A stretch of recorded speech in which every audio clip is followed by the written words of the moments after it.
that shot. And that is over the top. What about that shot too? It's going to carry all the way for a maximum. That's what Bangladeshi batters have been looking at. And there she goes. She gets her 5th wicket in the match. A 5 for Nishita Akhtar. She picked up 2 in the previous match against Sri Lanka. And the off spinner. It's the business end of the ACC Women's Under-19 Asia Cup here in Klang, Malaysia at the lovely Bahamas Cricket Oval. And it's the big match, India versus Bangladesh. We're talking about the Super 4. Let's have a look at the fixtures. Today, India and Bangladesh locking horns. In the afternoon game, Nepal surprised everybody by qualifying against Sri Lanka. And tomorrow, India take on Sri Lanka, Nepal play Bangladesh. Well, the two teams arrived a short while earlier in this picturesque part of Malaysia. All very relaxed, but they know that this is going to be an important match. Smiles all around. Well, from both the teams, the Indians also coming in with a sense of purpose, and they'll be hoping to do well also. So a crunch match, this one, between both these teams. The Bangladeshi girls warming up. Both teams coming in pretty early. Nishita Akhtar has been absolutely dominant and top class. Against Malaysia, she took 5 for 3. What a brilliant performance that one. Have a look at that. Lovely catch. Then the one that crept through and got the bat, and she took a diving catch. And this is the one that beat the bat in between. A huge strike attempted, but to no avail, giving her 4th. And then, to cap it all up, the 5th wicket. That was a tremendous performance by Nishita Akhtar. Well, the Indian teams have also been working hard. It's a bright sunny morning here at the Bahamas Oval. And it was Parunika Sasodia who really bowled wonderfully well against Nepal. 4 wickets for 12 runs, and it was worth a watch. And it was very dominant from Parunika in the manner in which she bowled and the support she got. That was a simple enough catch, but look at that delivery. Batter didn't know very much about it. Always foxing them with balls that did a little bit, and a good cotton bowl taken by Parunika. Right, short while earlier, Onisha Ghosh got up with Trisha. The conveyor belt of batting prodigies that is Indian cricket has produced a very promising young batting all-rounder who's already won an Under-19 Women's T20 World Cup, and she hails from the land of the great Mithali Raj, the former India captain and the highest run getter in women's ODIs. I'm talking about Trisha, who opens the batting for the India Under-19s and hails from Hyderabad. Trisha, no conversation with you can be complete without talking about the great Mithali Raj. Tell us, what sort of influence has she had on your life and career so far? I mean, I've grown up watching her. Like, she's really an inspiration to me. Because of her, there are so many girls started playing cricket. So she's really an inspiration. Still, she is. And speaking of inspiration and pivotal figures in your life, your dad, G.V. Rami Reddy, has played a big role in that as well. And I'm told that he's here today to watch his daughter play. Tell us about Rami Reddy, please. Like, he have sacrificed everything for me. He have left his job, everything, and he's everywhere, wherever I go. So without him, I don't think so I'll be here. So I'm very thankful for my dad and my parents. Who's a bigger cricket nerd, yourself or your dad? If without him, I'm nothing. I'm not here, so he is my... Right. And you're opening the batting for the India Under-19s here. You have a chance to win the title. How are you enjoying these duties? I mean, I'm very excited to be a part of this team. So even today, I'm going to open the innings. So I'm very excited and looking forward for it. And we've seen 2 very good throws from you. Enjoying the fielding responsibilities as well in the infield? Yeah, I really enjoy it. Excellent. Thank you for your time and go well, Trisha. Thank you. You can see that wonderful, wonderful expression on Trisha's face. So very effervescent and so very committed to the game, and the support she's talking about her father being here. I'm sure he's going to come in to this lovely part of Malaysia to watch her today. Right, all important pitch. It's a different pitch today. Sana Mir had a look at that earlier, and these are her impressions.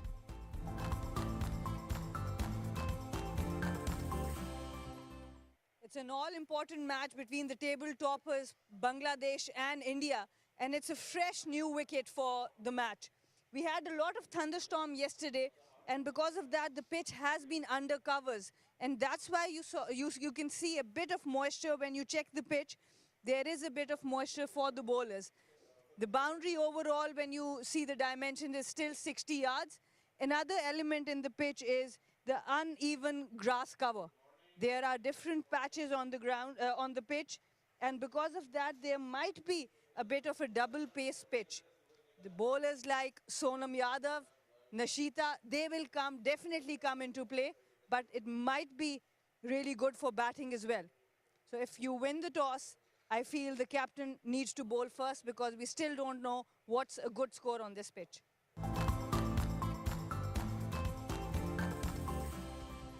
Well, the weather has been a little naughty in the last few days, and the temperature at the moment 26, a high humidity, wind of just 3 kilometers, and the sun shining, which is absolutely marvelous for this game. Right, the all-important toss coming up, and a short while earlier, Raman Banot was in the middle with the 2 captains and the match referee.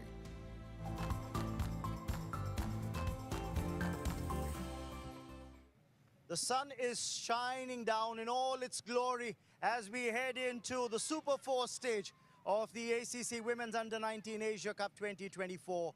Well, I have the 2 teams who topped their pools in, ready to start the campaign in the Super 4s. India and Bangladesh. India being captained by Nikki Prasad, their captain.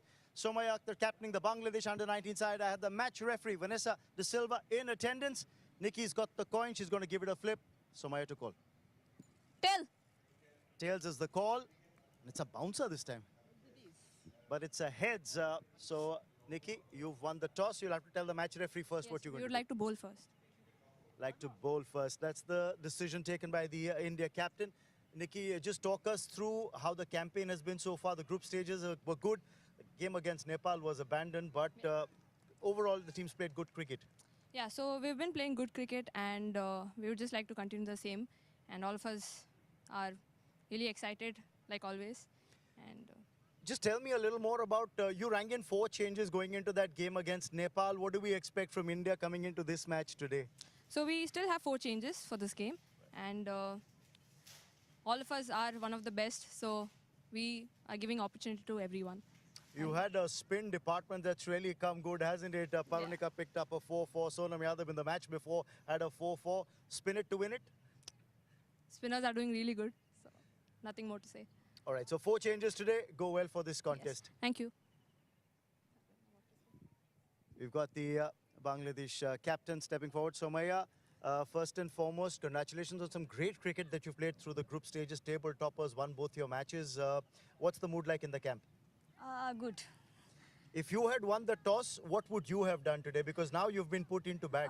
No, I choose to bat first. No Oh, so problem. you got what you wanted with Yes. this decision. All right. What do you think is going to be a good score to post on the total on this surface, because it's being used for the first time? No problem. My team batting is good, so top order long straight to 150 plus easily. You're looking at a 150 plus Yes. score on this. You know, we've seen some positives from your side. The brand of cricket that Bangladesh has played has been very attacking, very aggressive. The batters have shown intent. The bowling has been good. And on that note, are there any changes coming into this match? No changes. Our basic, so I play my team. The Best basic, team? Yes. We had news that Farjana had probably just hurt her foot, but I hope she's all right and good to She's play. all right. All right. Thank you so much for speaking with us. Go well in the game. Thank you. So no changes there for Bangladesh. India make 4 changes. And the news from the center, the India captain, Nikki Prasad, has won the toss and she has elected to bowl first.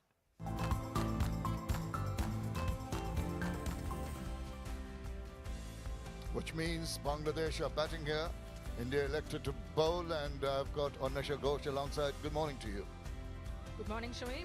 Bangladesh have decided to go unchanged in this Super Force fixture, quite contrary to what India decided to do. And Bangladesh, remember, are coming off the back of back-to-back victories. High on confidence they are, and that probably necessitated the call of going with an unchanged starting 11.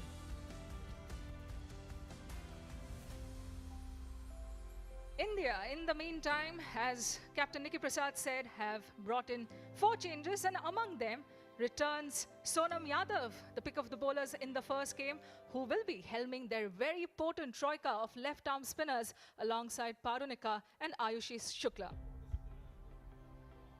As far as their pace bowling contingent is concerned, we expect Shabnam MD to shoulder opening bowling duties alongside Joshita Vijay, as was the tandem in their opening game. So lots to look forward to in this high-octane clash between the India under-19s and the Bangladesh under-19s, which, mind you, is a women's equivalent of the matchup we saw in the Men's Asia Cup under-19 final just a couple of weeks ago.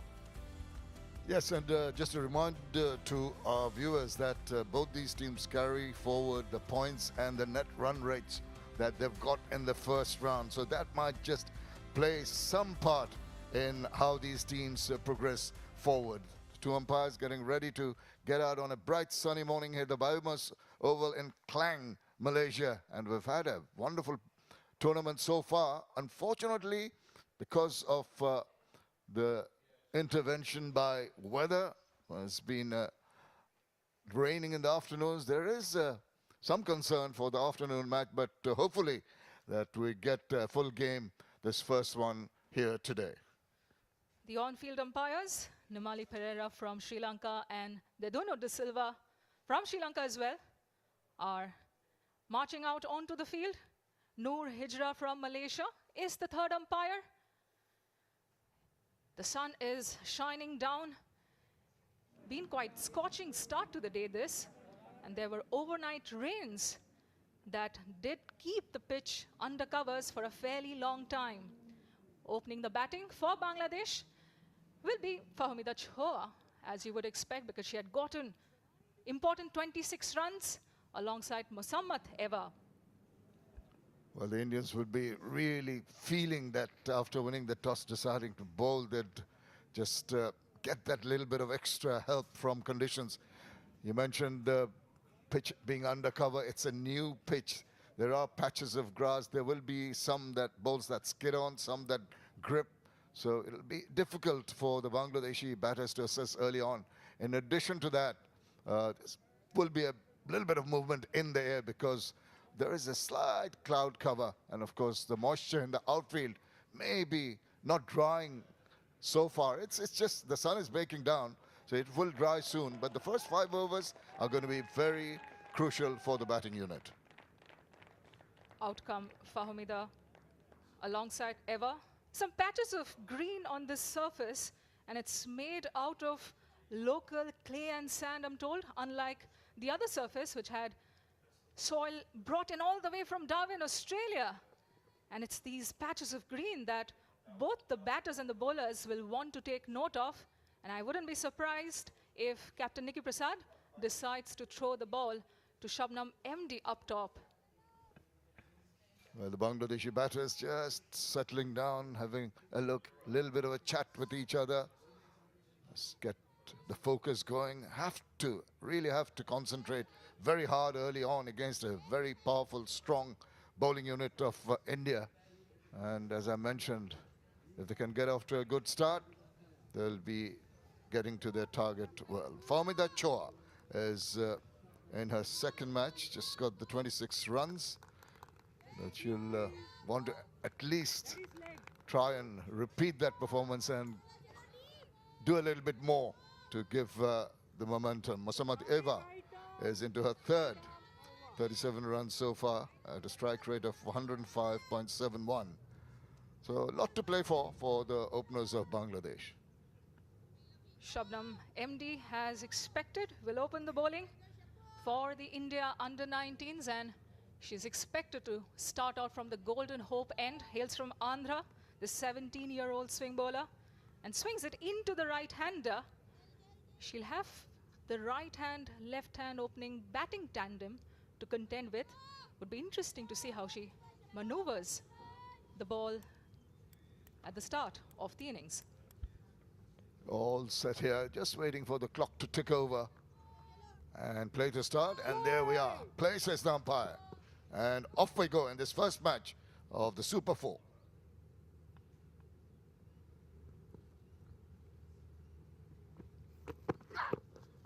Oh, pretty wide. She had a swing at that one. Nowhere near making contact with that. Ambitious start. First ball from Fahmida Chua. Did lunge forward, but did not connect with that wide delivery at all. You've just got to assess what the ball is doing early on. It's good to be circumspect in your early part of your innings. Pitch is going to do something. The ball's going to swing in the air.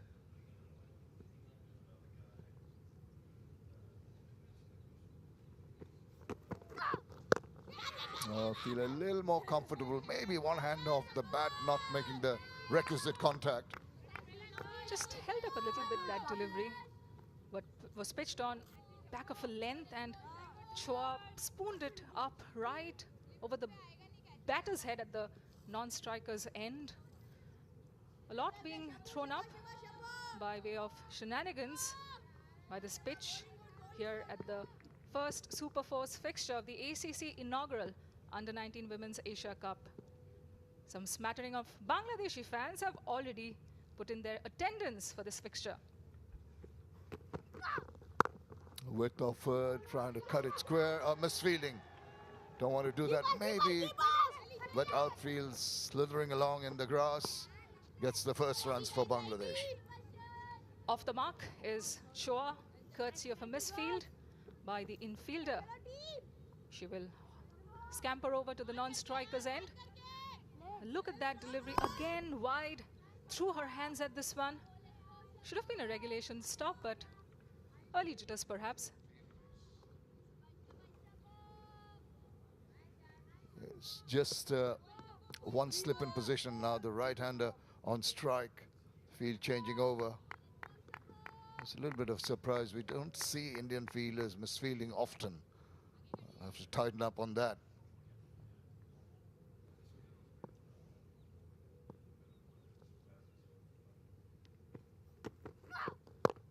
Oh, she's decided that she's going to have a throw at that ball and gets the contact to take her to open her account.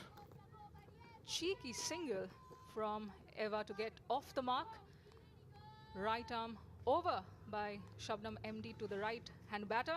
And there was a hint of movement and a bit of in-swing to that delivery. But she was positioned so well, was Eva was able to hammer it straight to the fielder and scamper over for a single. Well, this left-right combination is going to be a bit of a bother for the bowler, changing her angles and coming to bowl now to the left-hander. Waits on that one. Just tries to find the gap there. Good pick-up and throw. Yeah, they've got to be alert on the field. They've got to forget that little lapse in the field short while earlier. It's a heavily fortified offside for the left-hander especially. We saw yesterday, well, in fact, a couple of days ago, that Chua is not the type to go for those cross-batted shots with regularity. She's somebody who likes to use the straight bat as well. And that's the best way to go early in the innings. Wow, as we say that there's a conservative approach, there's a wild hawk attempted. First over done, 2 without loss.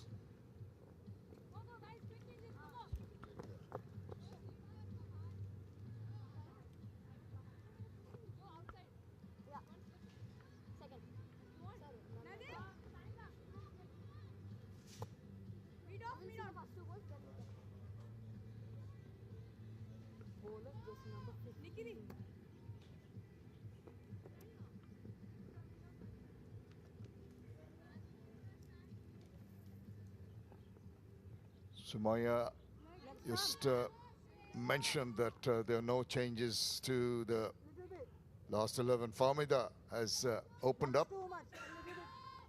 Sticking to the basics was what she said at the toss. And when your basics work for you, why make any changes at all to the starting 11? Right arm over. Yes. Joshita Vijay, the other pace bowler to operate from the Nigara end. She was very good with the new ball and with the old ball alike in that opening game against Pakistan. Oh, that's going to be a wide. She doesn't want to do that. We've seen looseners early on from both the bowlers of India. Prodigious movement to that opening delivery from Joshita Vijay. A slip is in place and look at how much it deviated upon landing. Promising signs if you're a pace bowler. The batters need to be alert to the possibilities.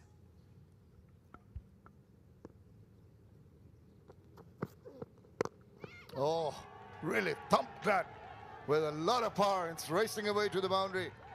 The first shot of anger from the Bangladeshi batter. Quite the statement of intent there laid down by Eva. Rocked back and thumped it over the bowler's head for her first boundary of this innings. Yeah, just look at that. She just waited, and that length was absolutely perfect for her to just play that horizontal bat shot. It's like a straight pull, the strupple, I call it. A good, promising start here. Eva going on to 5, just standing outside her crease. And she goes again. It's in the air, it's over the top, and it's headed towards the boundary. Back-to-back 4s for Muhammad Eva. Excellent start from the Bangladesh opener, sending the fans into raptures. This is quite the start from the right-hander, Muhammad Eva. This time around, she cleared the front leg and walloped it again over the bowler's head. Dismissed it from her presence with absolute disdain. What a strike. Bowler Joshita Vijay under pressure. What does she come back with? But you can ill afford to get carried away. You've got the 2 boundaries. You've got to play the ball to its merit. Oh, she's not going to hang back. He's again played it in the gap. Oh my goodness, that is tremendous stuff. Another one races in the V to the boundary. 1, 2, and 3. That's not just the tune to which the Bangladeshi fans are dancing, but the number of boundaries Muhammad Eva has hit of back-to-back deliveries. Excellent power hitting on display, because look at the force with which the ball was traveling. Rocked back again, flayed her hands at it, and off it went for the 3rd consecutive 4 of Joshita Vijay's opening over. Yeah, a lot of toing and froing and changing of the field by the captain. It's going to be Nikki Prasad's a little bit of a early problem, concerns in the manner of the approach of Eva. Let's see what transpires next. Ah, that's good. A good delivery, and she really does well to play the ball to its merit. A much better line from Joshita. Pitched it on middle, and it moved away ever so slightly. Interestingly, Nikki Prasad, among the raft of changes she's done to the field placements, has brought in a short cover. And let's look at that last boundary, Shamim. What a shot that was. All the three we're having a look at. That one is just past the fielder through extra cover, and back live, just a wild swing and missing. So 3 back-to-back boundaries have really pegged India back, and there was a wide already. 13 runs in this over, and the last ball of the over to go. She is swinging for the fences. Muhammad Eva doesn't want to die regretting. She's on 13. Just a number. She's not going to hang back. That is the over. Done and dusted. 2 done. Bangladesh 15 without loss.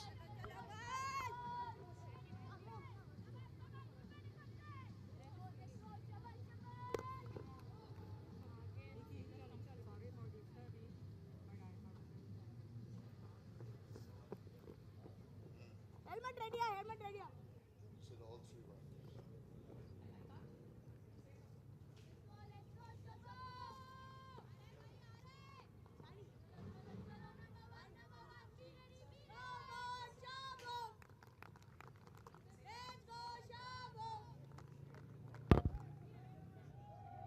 Right, there's a bit of cloud coming, but don't worry about it. I think it's going to stay away till the end of this match. That has been the trend in the last few days.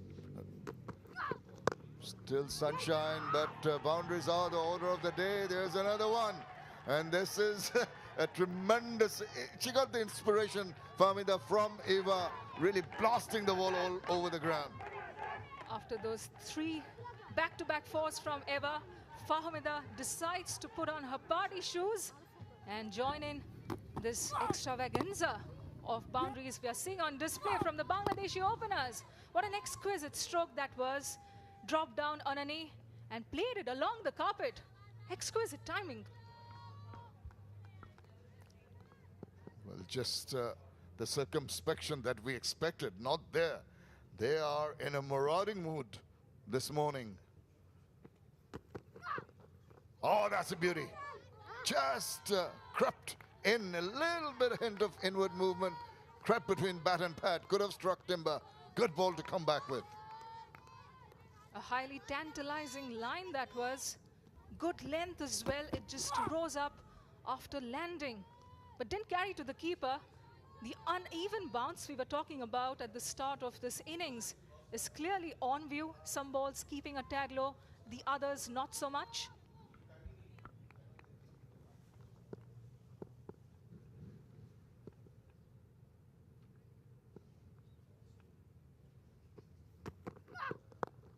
Just closing the face of the bat, little turning the bat and getting a single run. That is good. You want to intersperse your boundaries with the singles. Good to see that running between the wickets has not fallen out of currency amid what has been an onslaught with the bat in the form of a flurry of boundaries from these Bangladeshi batters. A nurdle into the leg side, and she set off early. Did Fahmida Chua to scurry over for a single. She has to be a little careful. She just ran initially down the middle of the pitch. So that might just catch the eye of the umpire. So they'll have to be careful when running. Talk to each other, get the communications right. Third man coming in.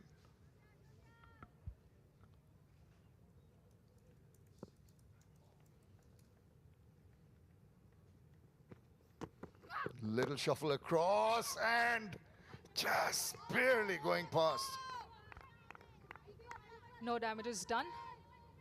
Nikki Prasad, the captain, has been under the most pressure in these 3 matches, today.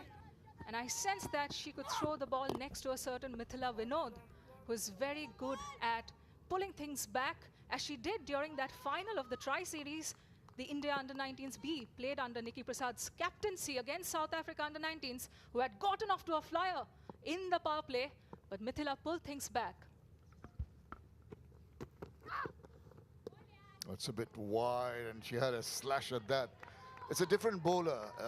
I think Eva has got to tell herself that it's Shabnam bowling now, different kind of bowling, different kind of balls now being thrown at her or bowled at her.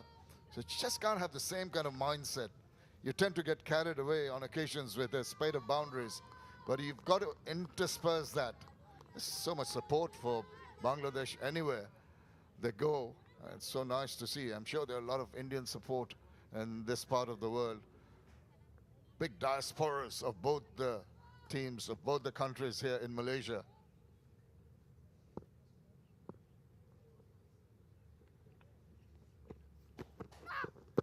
Oh, Yorker Lang tried to dig it out, didn't succeed. It's been a very good over from Shabnam MD. She had given away only 2 runs in her opening over. Just 6 of her 5 balls so far. Pitched on the full. Couldn't connect the batter.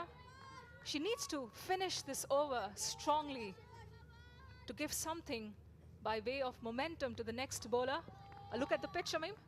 Yes, indeed. It's a different pitch, and 2 paced maybe, 2 different areas, patches of grass, some that doesn't have too much grass, that's straight to the fielder, still struggling to get off the 13 mark. It's another overdone. After 3, it's 21 without loss.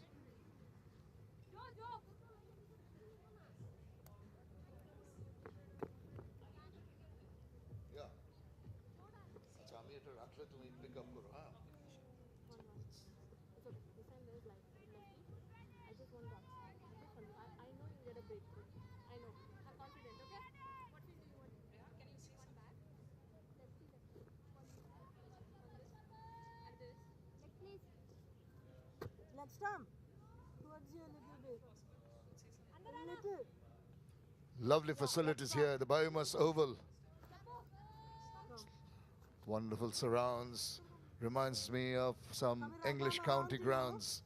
The facilities very nice. The wickets very different to each other. All credit to the curator for producing at least 3 different kinds of tracks. This is pitch number 6 that we're playing on for the first time. And look at that again. Look at the difference in the color.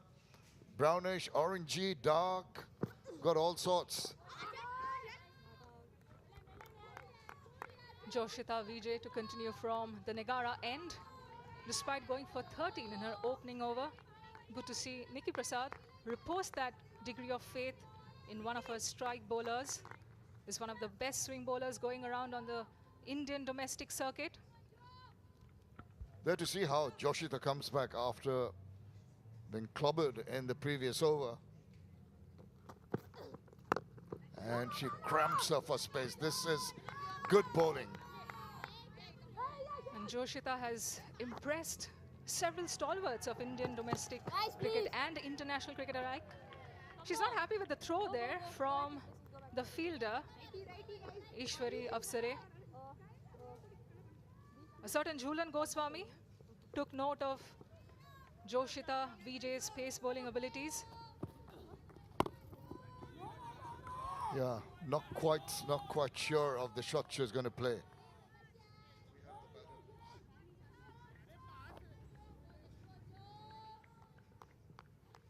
Well, the two right and left hand combinations have really been a bit of a bother. Eva is in a different mood at the moment.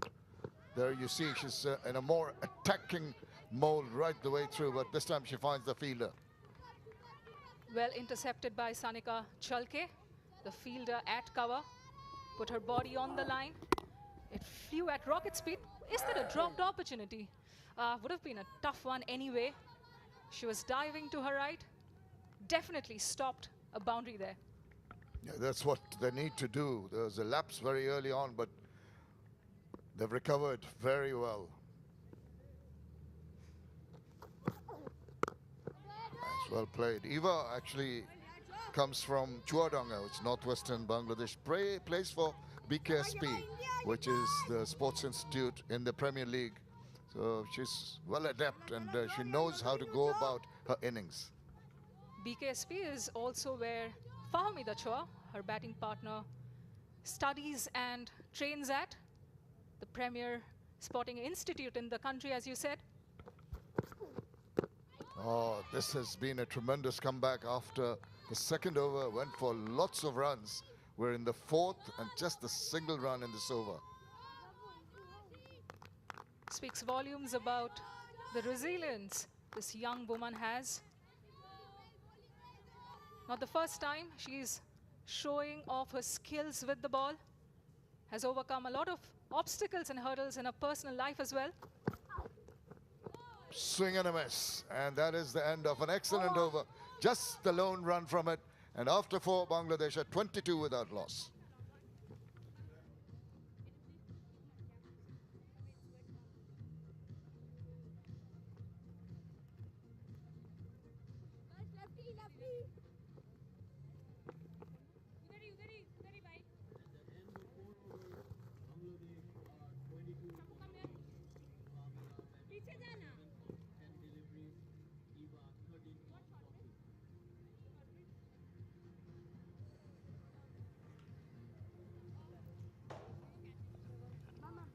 Aggressive start by Bangladesh, put into bat by the Indian captain. They've gone well so far in the 4 overs of the power play. Another 2 remain. Wonder if India would now look at an option where they turn to a spinner at some point of time in the power play, given the fact that the 2 pacers have conceded a few. Sana Mir joins me in the commentary box. I'm Rahul Manoj. Sana, where does this take the Indian side, because they're right now at the receiving end? Yeah, I do think they were expecting a good match out of it. And as you said, as you mentioned, spinner on its way already, Parunika Sisodia. And I do think it's a really good match for both these teams because Bangladesh has been putting pressure on with the bat to the opposition in this tournament so far. Swept away straight away. There'll be a single for the taking. And what I'm really impressed with Bangladesh is, number one, the clarity of thought. When they are committing to a shot, they are committing to it fully. And second is the running between the wickets. They always run the first one very hard.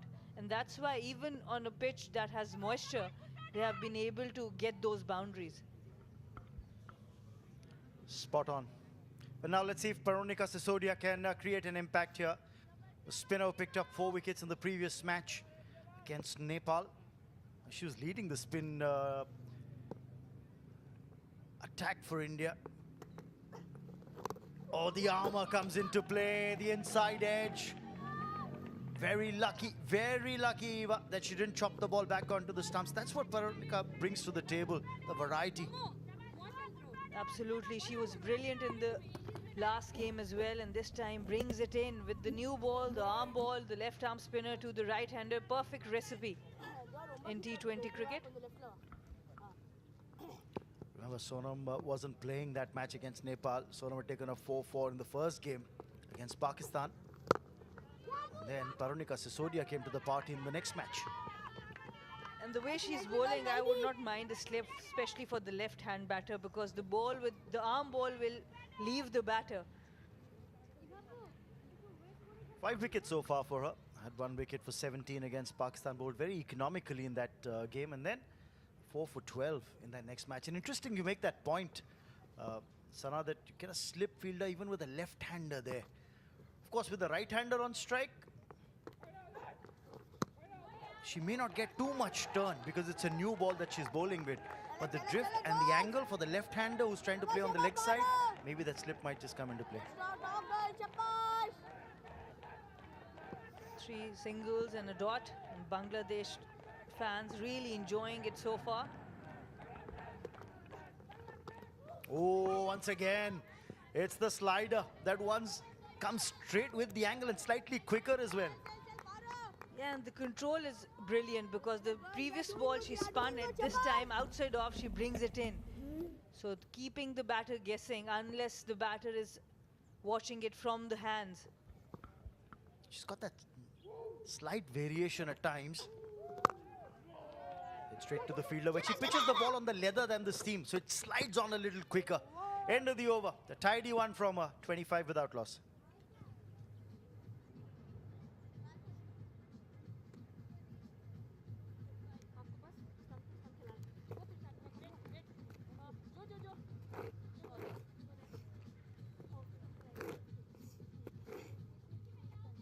Lefty. Sonam. Nandi. 3 bowlers used so far, but a tidy start for Parunika Sisodia, the left-arm spinner. Just giving away 3 runs in that over, which was bowled in the power play. So credit to the spinner for that, when you can only have 2 fielders outside that 23-meter circle. I think there's going to be more spin on offer now. Ayushi Shukla comes on to bowl from the other end. And you can think about maybe India did bowl 1 extra over or 2 extra over from the paces on this pitch because their spinners are doing such a brilliant job. And the pitch and the conditions are asking for it. Hit away for runs. Now, if there's only one thing that India might have had in their minds when they had those 4 overs from the Pacers. One, as you said when you did the pitch report as well, that, you know, yesterday it's rain, there was thunderstorm, day before as well. And this is a new pitch, so maybe slight dampness, so that maybe might have put a thought in the think tank's mind to give 4 overs to the Pacers in all. The other thing is a left-hander out there. In India, have got 3 left-arm spinners in their ranks. There's Ayushi there, there is Parunika there. Wide outside off, that'll be a wide. Yeah, I do feel the finger spinners are very dangerous in the power play, where the left arm spinners, the off spinners, because you can bring the arm ball and ask questions from both sides of the bat, both edges of the bat. And this could be a chance here. Will she get to it? What a spectacular catch that's been taken. Initially, had a feeling that Trisha was struggling. Now, she's taken it cleanly, and India claiming the catch. Well, I think the umpire may just want to check. She's checking with the fielder. What an effort from Trisha. That's one of the best catches of the tournament so far, because not only she was running backwards, but when she was looking behind to see the ball, to track the ball, she was looking into the sun. It is a very, very difficult catch if she has been able to get hold of it. Well, I tell you what, there's a quick word that's going on right now. Eva will be disappointed. She is the one who's got to walk back to the hut. The umpires were just letting the batter on strike know that you're the one who's got to go because you played the shot. But what a catch again. We'll really talk a lot more about this catch one more time. And you see that it was uppish in there. And when you see Trisha running backwards, not only she's running backwards, but she's looking into the sun. What a brilliant catch. Eva, who was looking really good, goes for 14. Bangladesh loses their first wicket, 27 for 1.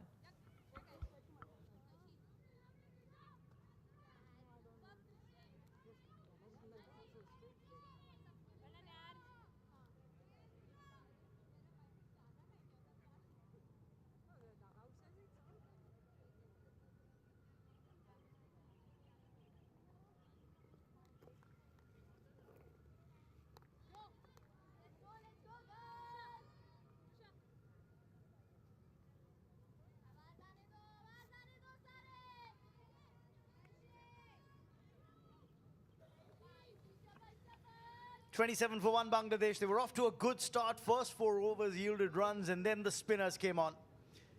Somaya Subarna walks out into the middle. 25 runs in 2 matches before this. Now she walks out at number 3 to take guard as Bangladesh have lost the wicket of Eva. What a catch by Trisha. And Ayushi forcing the batter to hit against the turn. And we talk about spinners being important on this pitch, and just the second over and we have seen a wicket. Clever bowling by Ayushi. Let's take another look at this wicket again. Slower through the air, teasing, and look at the line, it was well outside off stump. And as you say, the batter had to play across the line of the ball and against the spin. And there's another chance there. No, it falls just in front of the keeper. Kamalini is just a little disappointed with herself. I think she couldn't dive, and that's why the keeper, because it's off the leading edge, no doubt about it. And I think what the keeper is upset about as she pulls up is that why didn't I dive for that? Suddenly the brakes have been applied by the Indian spinners. Another good throw, but we'd like to take a look at that catch one more time. It's been brilliant. We talk about fielding, especially at the under-19 level. The technique was so good. She was looking, she was moving sideways. She's always had that one eye on the ball. And just that big dive at the end, looking into the sun. What a brilliant catch. And at times it's just these small little moments that turn the momentum in a game. Another wicket, a cotton ball for Ayushi. What an over this has been, the final over of the power play. And it's turned the tide, and how? Spinners, both these spinners have been brilliant, especially Ayushi in the power play. Easy cotton ball chance, he has flighted the ball. And both openers now back in the hut for Bangladesh. They were looking good after 4 overs, but for Humida, she has to walk back for 10. Bangladesh 28 for 2.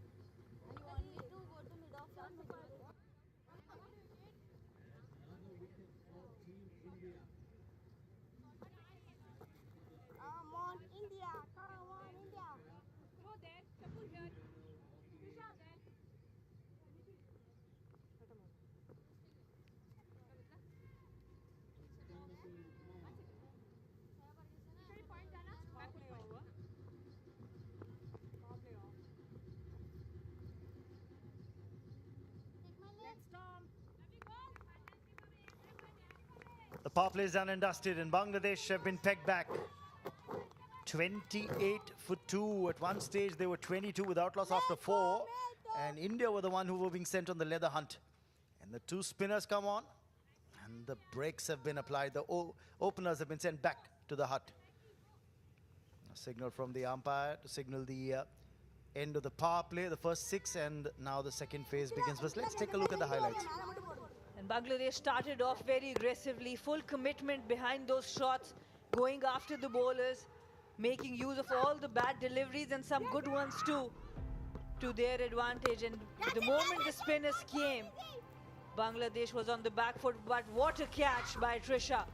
An easy take this by Ayushi Shakla, and she has been amongst wickets. 2 wickets for her to end the power play for India. Right, now the power play is done and dusted. We'll see another bowling change, and Mithila Vinod's going to come on now. Keeper standing up to the wickets. The way Mithila Vinod generally bowls is with a lot of change of pace. She's got variety, can mix things up in her bowling. And now with the power play done and dusted, she can have those 4 fielders outside the 23-meter circle. So there's more protection in the deep as well. And this pitch will suit her more also if she can stick to those line and length with the variations, because there is a bit of moisture and there's a bit of patchiness with the grass as well. So those variations will definitely be exaggerated because of the surface. Deep mid-wicket in place. There's it's been kept a lot squarer, the fielder at deep mid-wicket. And they've got long on back on the leg side. And the reason for that is there are only 3 fielders on the leg side.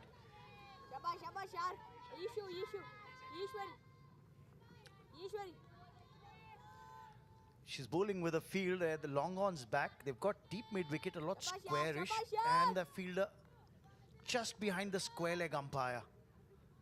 Almost like a wideish fine, short fine.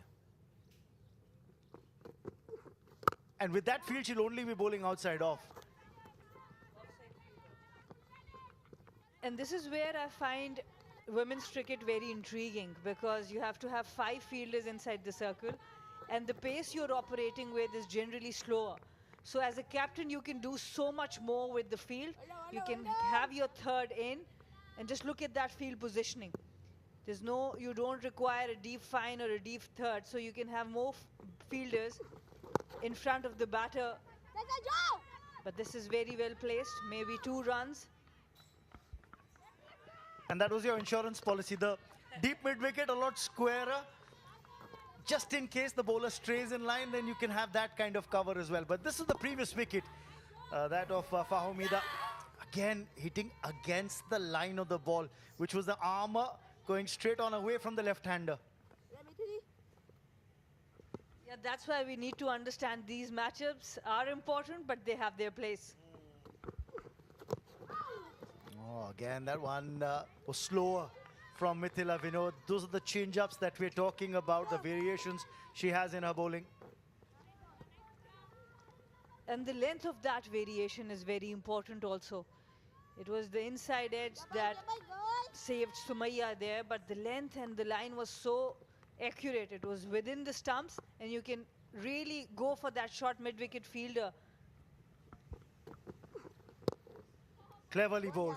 And a tidy over, just 4 from it. It's 32 for 2.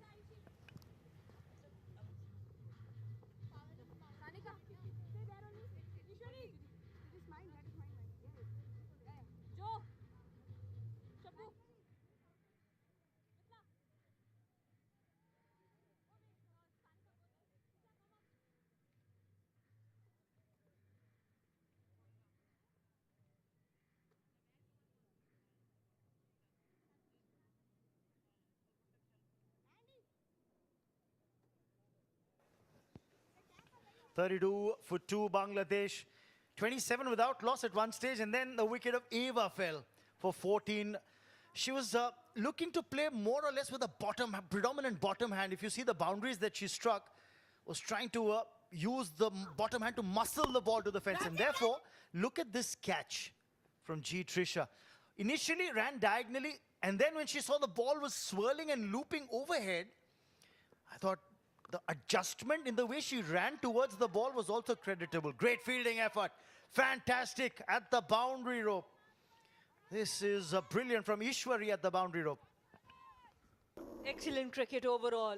It was a very good shot from Sumaya, but equally well fielded by the Indian fielder there, Aishwarya. Just look at that dive. She's running hard. She's covering so much ground and staying low. Excellent crickets overall. That's the beauty of the fielding effort, lifting the morale of the bowlers.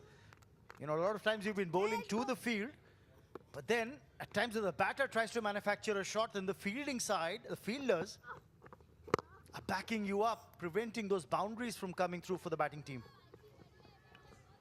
And you were talking about playing across the line and across this against the spin. It's generally towards the against the spinners that you see Bangladesh batters doing that a bit more. When the pace is there, they are still able to go onto the offside. It's because they're able to use the pace. You don't have to generate the power using your bottom hand a lot more as you'll have to against the spinners, and therefore across the line. And that's where I think the Indian spinners have learned very quickly where to have pace on the ball and where to deny the batters the pace. This has been a good effort. And credit to the coaching staff as well, putting the fielders through the paces. I think the fielding standards for this Indian team have been top-notch. And Jannatul, who scored 40 plus, 41 of 44 deliveries in the last game against Malaysia, will have to play a good hand here. Both the set batters out. A lot of times, you know, when you're putting these young girls through the drills, the fielding drills and everything, it's about also enjoying your time out there. So mixing the technicalities of how to prepare for the game with the fact that you have to enjoy being out there as well. And I think India found that balance. 8 overs gone. It's 35 for 2.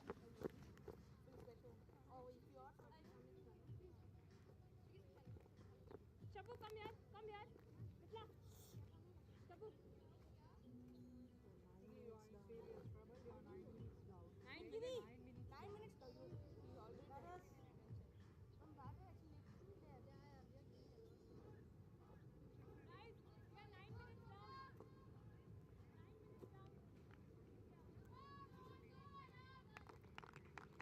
Let's go, Sonam! Left arm. Yeah, better. So, Sonam. Change bowler, left arm round, coming through. Jersey number 42. Chala, girls, little quicker, girls. Jersey 42, 42. It's been decent with the ball. Good comeback here. Just down the leg side. Just maybe brushed something, didn't interest umpire. Have a look at this. Good morning, Dev. Good morning, Shamim. Nice little turn. And trying to hit across it is not the way to go, I would have thought. A couple of previous dismissals have resulted in just that way. Sonam Yadav, so very impressive. Likes to flight the ball, entice the batters. And more often than not, the batters are going to take the bait. It's just that they'll have to be very precise with their shot making because of the fact there might be a bit of help from the turf. That's right. These spinners are very smart girls. They know how to vary the pace. They know how to have their variations without interrupting their good length. Eases into that shot. That is very good to see, that you're not trying to bludgeon everything out of the ground. No, that's right. Now this is a phase of the game where you've got to reduce dot balls and get your boundary options in your mind quite clear. Got to make the right decisions. You've got to be positive at the ball, and you've got to make a little partnership. Down the wicket, she skies the ball and gets it to the fielder in the deep. Was never in control of that shot. Really had to reach for it. And in the process, she holds out and a simple catch taken. Yeah, so well, here we are again trying to hit against the spin. And unfortunately for Janathal, she more or less succeeded in a top edge. The ball never arrived again. She had to reach for it, hit across the line, not close to the bounce, and then it was a resultant good catch in the outfield. So that's 8.4 overs have gone. Jonathan gone, 37 for 3.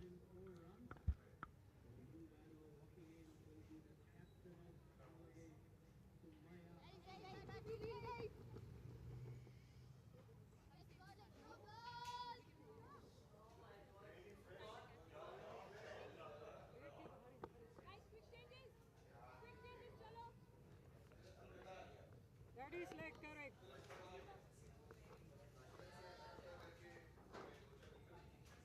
Yeah, better please. Left arm Well, round. the two Sumayas in the middle at the moment. The skipper, Two to come. Sumaya Akhtar, just the 13 runs into her third match in this tournament. It's got their work cut out, and that's one good way of going about it. Just releases the nerves when you get your first run. That's right. It's always good to get off that dreaded duck. But the Bangladesh, here we go, another swipe at the ball that was never close to the batter and straight to the long cow corner fielder. This has been good bowling, good accurate bowling, successful over after 9, 38 for 3.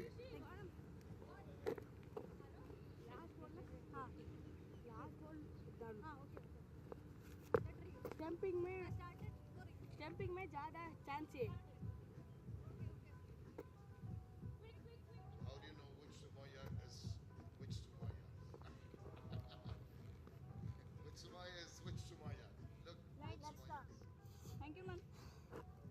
Let's start around you. The other one's name is got a name. Chukla, chalo chukla.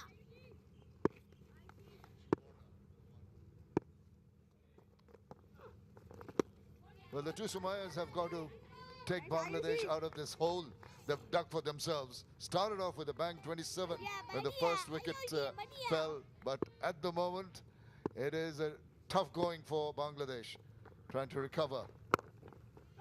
That's absolutely right. Well, here's another wicket. There's a run out. It was a very poor communication, confusion results, and a very simple run out to see the end of Sumaya Akhtar just for the one run. This is not acceptable. So early in the innings, there's no reason for trying to take that run. The call wasn't there. The response was absolutely missing. Have a look at this. Going straight. Initially, the other Sumaya started off, but then sold her captain down the river. Very unfortunate string of events. Bangladesh really packed back now. And they're in a whole lot of bother, losing their fourth. 38 for 4.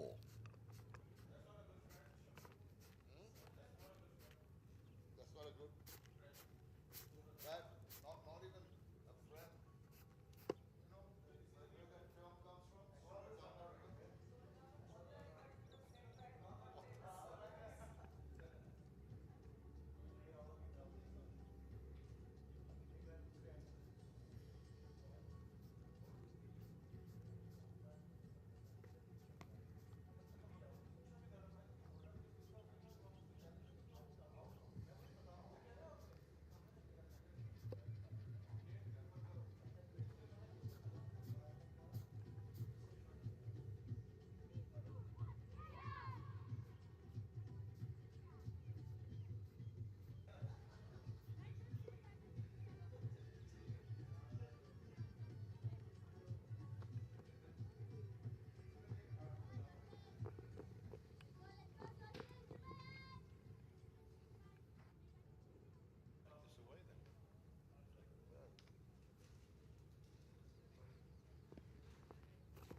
38 for 4. The whole game has turned around on its head. After a belligerent start by the Bangladeshi openers, lost 4 wickets and really looking down the barrel of a gun here. Afia Era comes in at a time of stress, and she needs to get some runs under her belt. Got 28 in the previous 2 matches.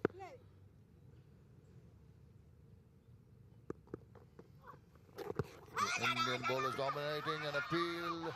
Oh, and the dreaded finger has gone up, much to the surprise of the batter. Tried to tickle it around the corner. And it hurried on to the batter. We can have a look at the replay. You'll find that it'll probably be clipping or taking leg stump. So it's gone on with the arm, and they played across the line. Certainly was a very good delivery. I would think that the umpire got that one right again. And that is the fall of the 5th wicket. And the score has not moved. It's still 38.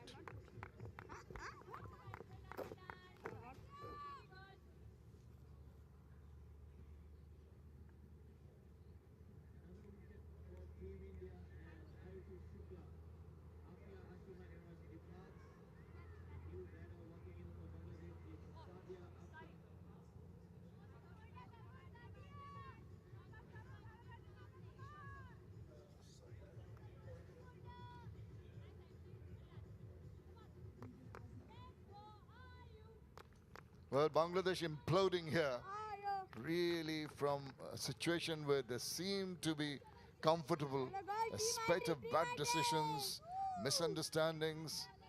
Well, even shots that were not proper in the early part of the innings have all combined together to put them in this kind of a disaster. Saadia Akhtar, now another batter who needs to stay there for a while, Dev. Oh, surely, and she's got a pair of 31s in the previous 2 matches, Shamim. Just a quick comment on what I'm seeing here today. Bangladesh, in their short time here, or played, in their short time here, I know it's only 2 games, but they've grown in confidence. Except today, they've come across a very committed Indian team. Here's a replay of the skill of this girl. What a fantastic variation. And that one's a little wider, that's a bit slower. Yeah, you're right. I read it very, very correctly. Just like a coach would. You look at it from a completely different perspective. Reading the game from what's happened previously and to what's happening at the moment, which is difficult for Bangladesh. 10 overs at double wickets there and a maiden at 38 for 5.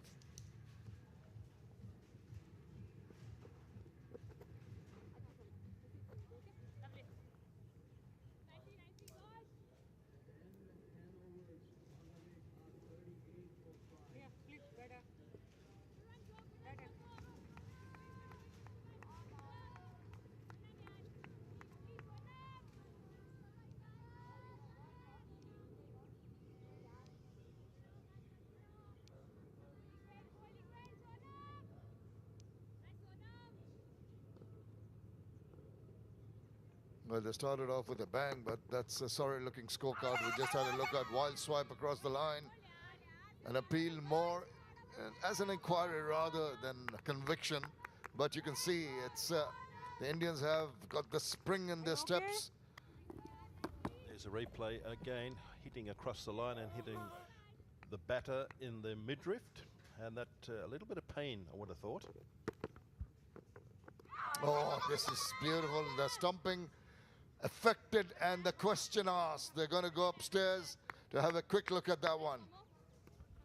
And why not? I guess unless that back foot has been raised, I would have thought maybe the batter could be safe on this occasion. So we're going to have a look at this. But again, I think you need to reward the bowler. Look at that. Short of the popping crease, she's varying her release points. And that's having an effect on the batter. Again, across the line, it's spun. The back foot is down. Oh no, that's where she got hit. That's the one that hit in the midriff. We need to see the next one. That is the question that the square leg umpire is asking some assistance with. So there's a back foot. No, let's have a look. That's a touch. Take it back. I think it's okay. I think this part of her foot is behind. Yeah, it seems that she's just, you need even a centimeter. 2 will do even better. Talking about the long spike earlier in one of the matches, that will be helpful. I think she's done all right. Umpire just wants to have another look maybe to make sure. To me, that looks all right. And there's the green light to confirm that, and we carry on. But Bangladesh in choppy waters, to say the least. Well, that's right. They really do need to have some sort of partnership going here to try and give us a total that they can defend to some point, at least put some pressure on the opposition. But there's one down little fine leg. Yeah, they'll take every run that comes, but what is important is for this partnership between Sumaya and Saadia to grow, because they can ill afford another wicket at this point in time. Just play out the 20 overs, get the runs on the board, you never know. Saadia is the one to me, but she needs to just spend a little bit of time before she opens the shoulders and be aggressive. That's another good shot. That's what they've got to do, milk the runs, keep the scoreboard rotating over. Do not allow pressure to be built on them. They've had a couple of dismissals which have been kind of unfortunate. And now they've got to forget all that and just focus on the future. Right, and at the drink break too, I'm sure that the coach, Anwar Monia, would have had a chat to them and decided what sort of total do we need to get. But there's already 5 wickets down, so you've got to be a little careful how you go about this. Play the ball to its merit. There's been good, tight, accurate bowling by the Indians, and what you've got to do is give it to the bowler. Let them have a few quiet overs. Sooner or later, something's going to come your way that you can take advantage of. Problem is, Shaman, they're all very good bowlers. And that is the end of the 11th. It's 41 for 5.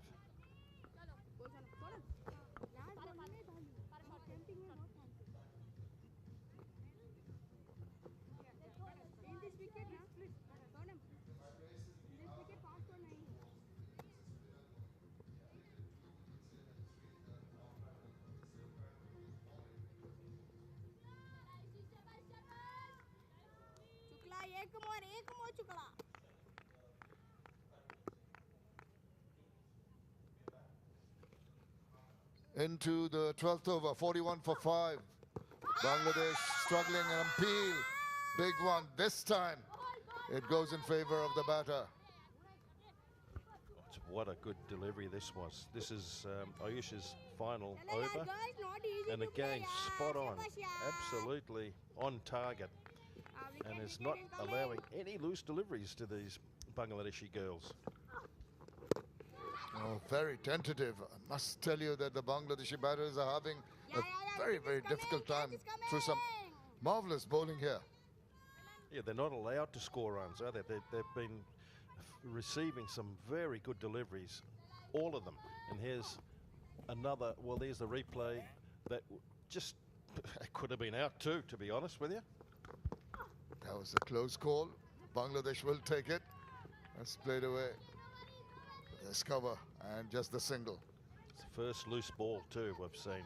So you have a look at some of these dismissals. Another very good delivery, asking questions against the line. This catch to me, you know, this is like one we all thought, oh, they'll get a hand to it and then she'll drop it, but she took a wonderful catch. Court and bowl was good, and there's another one. This one's live down the leg side for a quick single, very well run.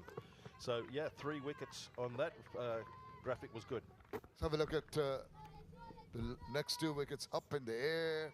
That was pretty straightforward catch. And this one really, one Sumaya selling another Sumaya down the river. And that is not on. And the last one pretty much in front, no problems. So they're having a struggle to recover. Build up a partnership of 6 only in 14 balls, and it going is very, very difficult. Fall of wickets there, you see 27, 28, 37, 38 and 38. Oh, 12 overs completed. Is there going to be a signal? That is the end of the over. 12 done. 44-5. And what a wonderful spell by Ayushi. 4 overs, 3 for 9. Brilliant stuff.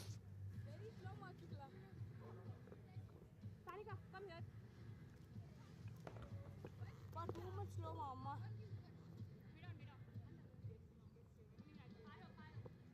Mid, Khali.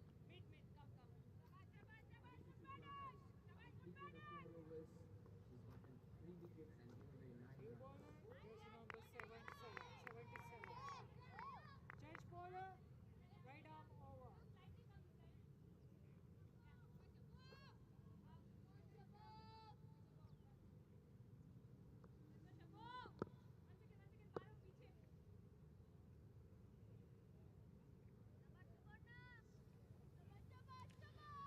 44 for 5. How the tide has turned. 4 overs ago, when 4 overs were done in the innings, Bangladesh were 22 without loss. Now 44 for 5. The next 8, what a shot this. Hit down the ground, hit big. There's a fielder and a catch taken in the deep. Another wicket goes down. Shabnam comes back for a spell, picks up a wicket, and Sumaya will have to go back into the heart as I welcome Onisha Ghosh in the commentary box. That went many miles up in the air after Sumaya Shuborna walloped it pretty much off the middle of her bat. But it went straight down the throat of the fielder at Cow Corner. Look at that.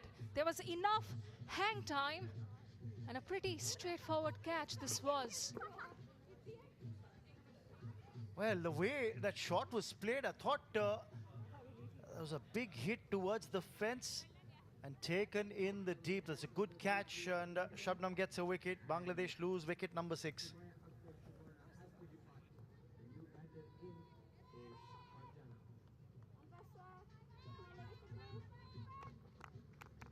Next arm correct.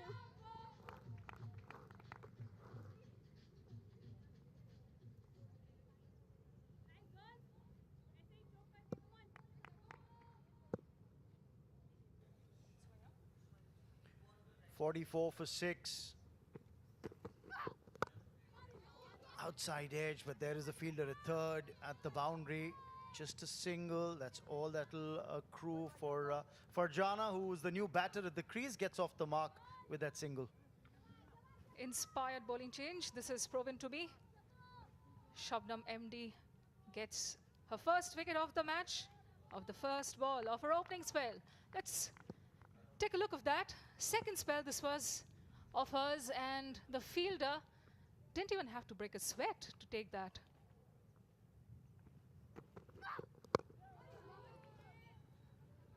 Another single.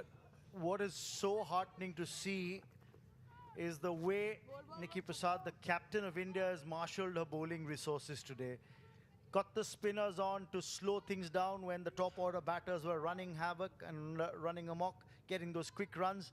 And now that you're now into the middle order, the lower middle order, you've got your pacer back for another spell. Good bowling change. Got you the wicket you wanted. Oh, looking for the Yorker here. The line was a little outside off stump, but the length was perfect.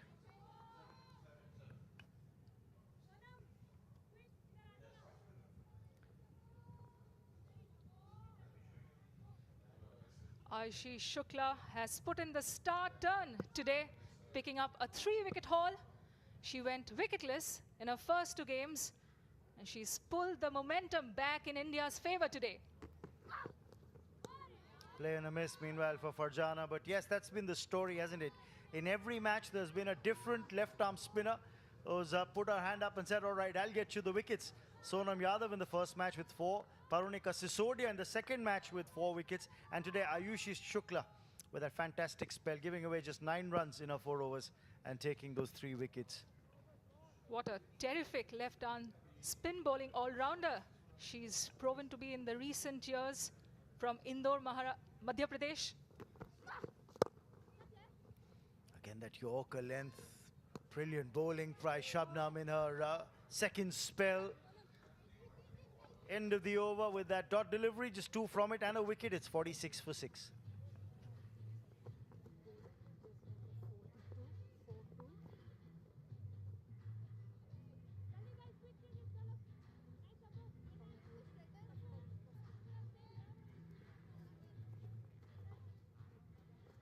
Change bowler, Left arm around, coming through.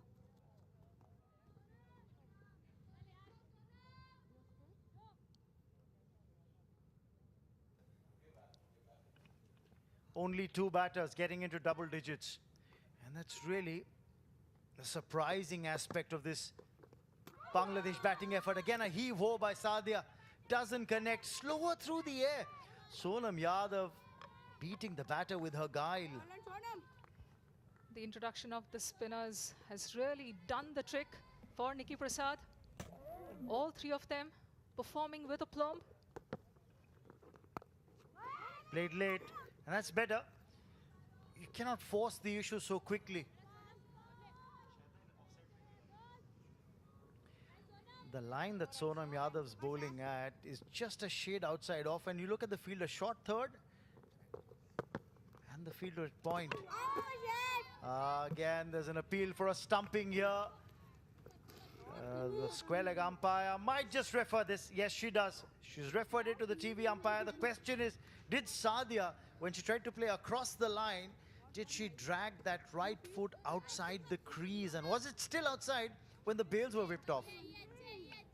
Yes, better to be sure than sorry. It's an important game for both sides, mind you. The first fixture of the Super 4's stages of the inaugural ACC Under-19 Women's Asia Cup. Both teams have topped their respective groups, and here they are, locked in something of a one-sided battle so far. No issues with the front foot there. The question asked by Kamalini, the wicket keeper, was the foot in line a part of it when she dislodged the bails? From the looks of it, the batter will survive. Safe it should be. Yes, there shouldn't be an issue here. We'll take another look at it in super slow. See, definitely some part of that right boot is well behind the line, so that shouldn't be an issue at all. But it's the pace at which Sonam Yadav's bowling. She's a lot slower through the air, releasing the ball slower, so the batter is being forced to try and generate the pace. And for that, at times, the body movement is taking you towards the ball because you're trying to generate that power. And if you get beaten in the flight, then there's trouble. Almost back to the bowler. They're claiming a catch here, or India. Sonam Yadav claiming that caught in ball. I wonder if the umpire might want to refer this to the TV umpire. Yes, she does. It was a loud appeal from Sonam Yadav for that return catch. Didn't have to do much in a follow-through. Picked it up cleanly. But the question was asked loud and clear and with conviction. All those hours in the gym coming to great fruition. Was there any part of the ball touching the ground? Noor Hijra, the third umpire, is going to take a close look at this one. Look at the fact that her fingers are underneath the ball. The fingers of her left hand. Keep an eye on the left hand, because that's the hand in which she's taken the catch. It's the fingers of the left hand, the middle and ring finger of the left hand under the ball when that catch is being taken. And then the right hand clasps onto the ball. We just have to wait for the confirmation from the TV umpire on this. Maybe the TV umpire might just want to look at it from another angle if available. Yeah, they need to get this right, the match officials as well, which is why the time we see being invested into the number of replays being looked at for this clean catch appeal. Keep an eye on that left hand. For me, that's the key, because she's clasped the ball in the left hand, and the right hand then comes around to just clamp down on it. But the initial catch is taken in the left by the left hand. What does the TV umpire decide on this? And she signals out. So just what we expected. The fact that the fingers of the left hand were underneath the ball, making sure that the ball did not touch the ground. And then, of course, the right hand clamped down. Sadia Akhtar will have to go for 2. Bangladesh lose wicket number 7 with just 46 on the board.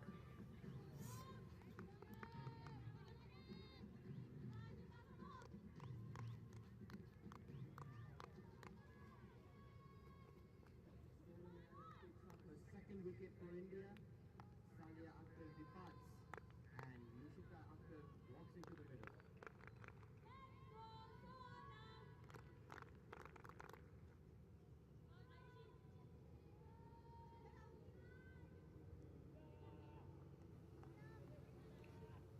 And I'm sure there'll be a lot of talk in the Bangladesh camp about what's happened with the batting today. I thought they started off very well, 27 without loss at one stage.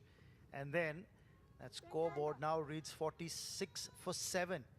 Nishita Nishi walks out into the middle. She had a 5-wicket haul a couple of days ago. Very capable spinner.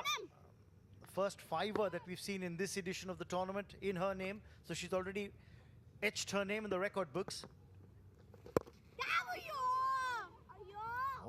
Almost ended up giving a catch to the fielder at short cover. 3 dot balls followed by a wicket and another dot ball. Subsequently, a clean catch, appealed with conviction, and she had a 2nd wicket to her name. Flighted, and evades the keeper, but that's a wicket maiden, bowled by Sonam Yadav. End of the 14th over, Bangladesh are 46 for 7. Nicely, girl. Inside.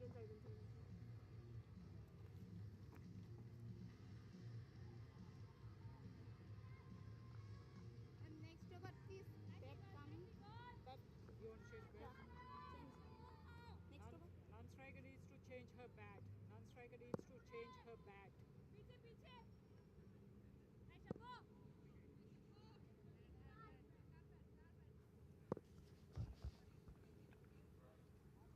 Shabnam into her final over now. Pace might trouble the lower order batters. It's been a clever ploy by the India captain, Vicky Prasad, to get the pacer back for the lower order batters, because they might just fancy the spinner but might struggle against the extra pace. And Shabnam MD has got that extra pace, mind you. On the domestic circuit, she's more often than not encouraged to keep bowling at a very high speed. There was another opportunity had there been a first slip in the previous delivery. But Sonam Yadav has every reason to take a lot of pride in the way she has operated in the 2 matches she's played so far. Look at that mini bowling card. Shabnam and Joshita bowled the first 4 overs of the innings, 2 overs each. And then the spinners came on. And it was definitely the ploy of spin it to win it, for sure. The left-arm spinners did a good job. Mithila bowled that 1 over. The medium pacer was economical. And I think she's going to come back for another spell towards the end if Bangladesh survive the full 20. But to be fair, I think it was that wonderful spell of bowling by Ayushi Shukla with Parunika Sisodia that put the brakes on the scoring for Bangladesh. The Indian dressing room must be pretty relaxed and calm and happy about how things have gone so far, especially the bowling coach Rajiv Dotto alongside head coach Nushin Al-Khadir.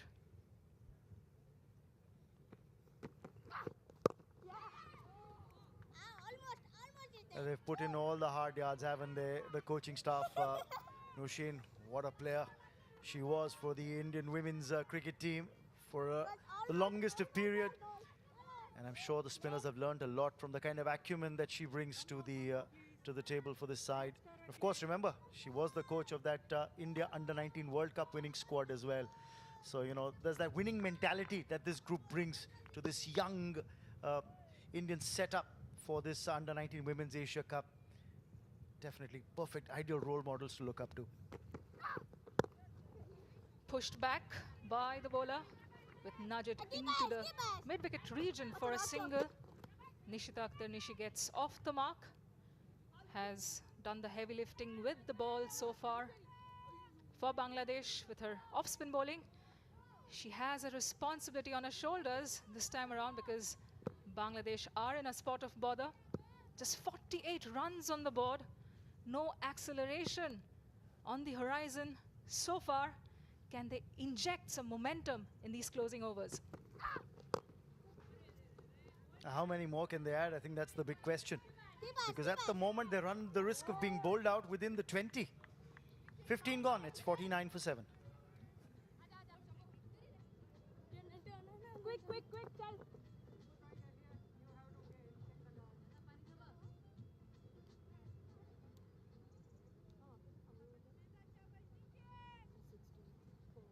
Wonderful bowling by Shabnam. In a 4 overs, she has given away 13 runs and 1 wicket. And then yeah. Please. Yeah, leg stop. Thank you. 49 for 7. But you look at that bowling card. 2 wickets for Sonam Yadav. She's got another over left in her spell. Ayushi Shukla bowling beautifully. 4 overs, 3 for 9. And again, the control with which the bowlers have bowled is what's going to impress the coaching staff. Again, Sonam Yadav, the flight, the guile, the dip that she gets. With the flight that she's imparting the ball, she's getting it to dip, batters reaching for it, then the turn away. Maybe they should have a slip fielder in place as well. In the air, just over short cover. A single there, but I wonder if it would be a good idea, and I think it should be a good idea to have a fielder in at first slip. We saw in that previous over from Sonam Yadav, there was an outside edge that went past the keeper. Yeah, it's all happening. The Bangladeshi batters are trying to create opportunities. Ooh, prodigious turn from the left-arm spinner. So good to see. And while spinners, especially the left-arm spinners, have ruled the roost today, it has been great work from their opening bowler, Shabnam FD, as well.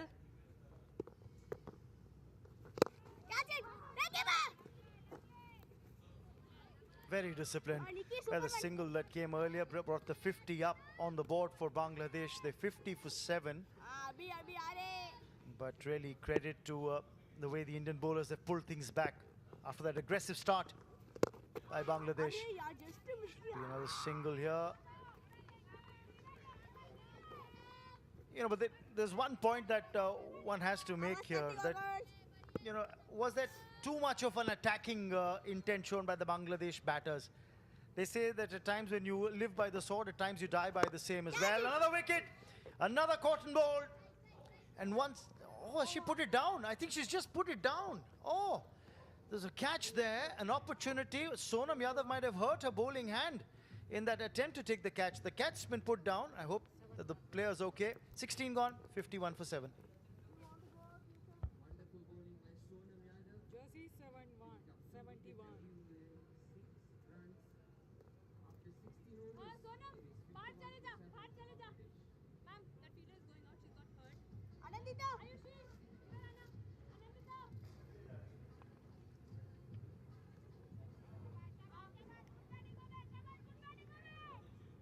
Ayush, Anandita, number. 70.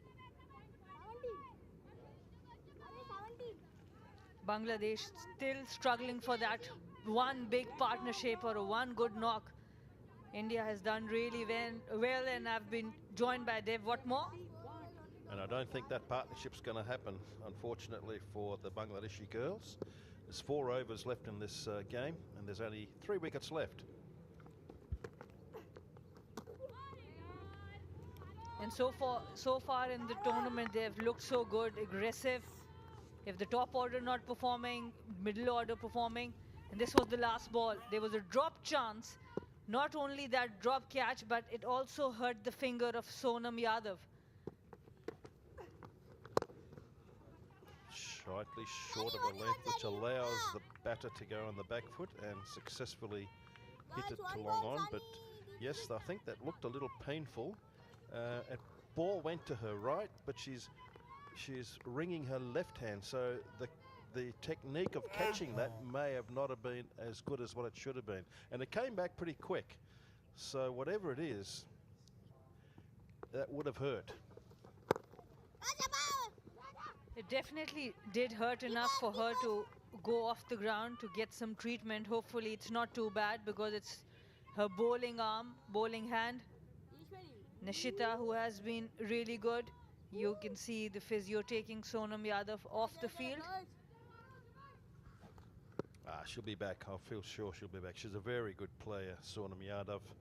and one of a number of spinners in this group that is just too good for the opposition today. And also in previous games, this Indian bowling lineup is really, really good. The strength of the bowling lineup can be seen that Parunika, who was the star bowler, is only into her second over. She might not get full quota of her overs today. Lovely shot, but no run. Well fielded. The other feature too is the fielding of the Indian girls. You know, they've been very, very well drilled. They look like they've got a good athletic base. They move well. They cover the ground quickly. And they've got good throwing arms too. So we're seeing a very polished outfit here. Absolutely. The preparation you can see on the field, the off-the-field preparations, you can definitely see them having an impact on the field for India. And the importance of continuity. Nausheen Al-Qadir, the head coach, here as well. And a dot to finish the 17th. Bangladesh 54 for 7.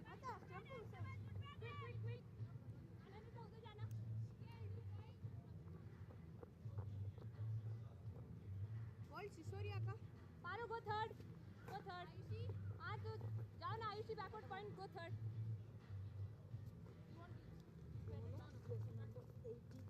want one more piece that side? Paro. Change bowler, I'm right arm over.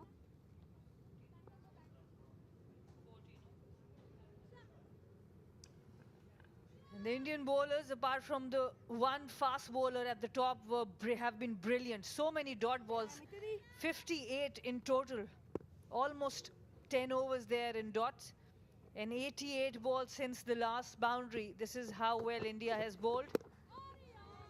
Well, I can see the Bangladeshi girls have the intent, but they've come against a very polished Indian bowling attack, and they're just not allowed to do it. They are used to scoring runs. In fact, they're averaging 41 in the first power play. 41, but they only were allowed 28 today. The average score is 135, but they're not going to get anywhere near that today.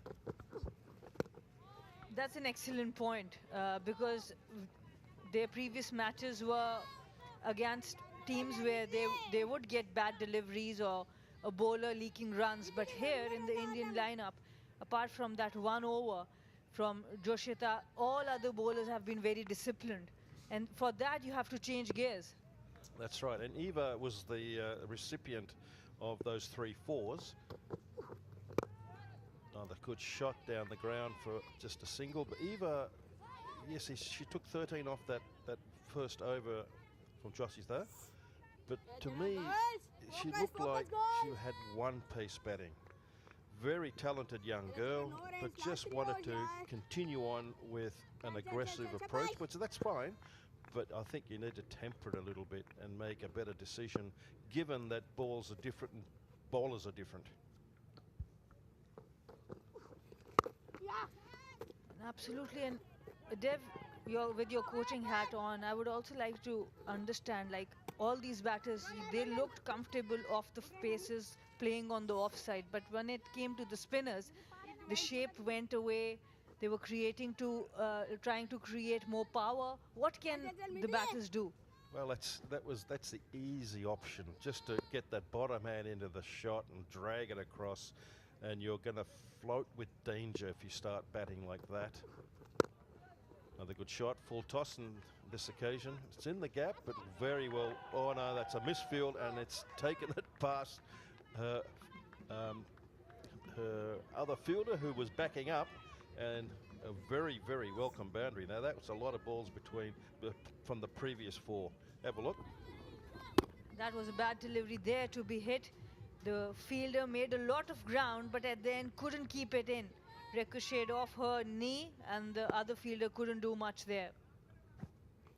That is out of the ordinary. We are expecting that to be fielded perfectly, and there's a play in the miss. And that's the end of the 18th over. The score advances to 60 for the loss of 7 wickets.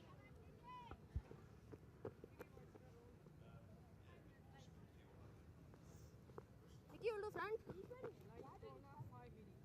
Light corner 5 minutes.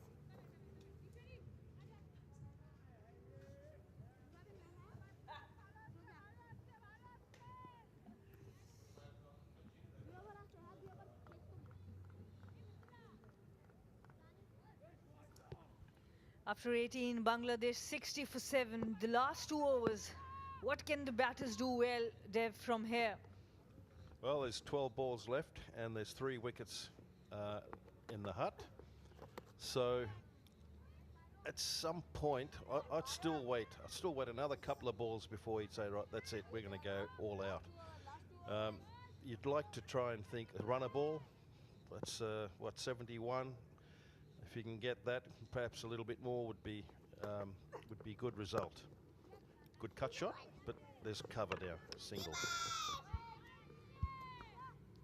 And that's good captaincy from the Indian captain also. Yes, she has some overs from the fast bowlers, but she's taking the pace away, continuing with the spin, and that too a left-arm spinner who's taking the ball away from the right-handers. Well, that's right.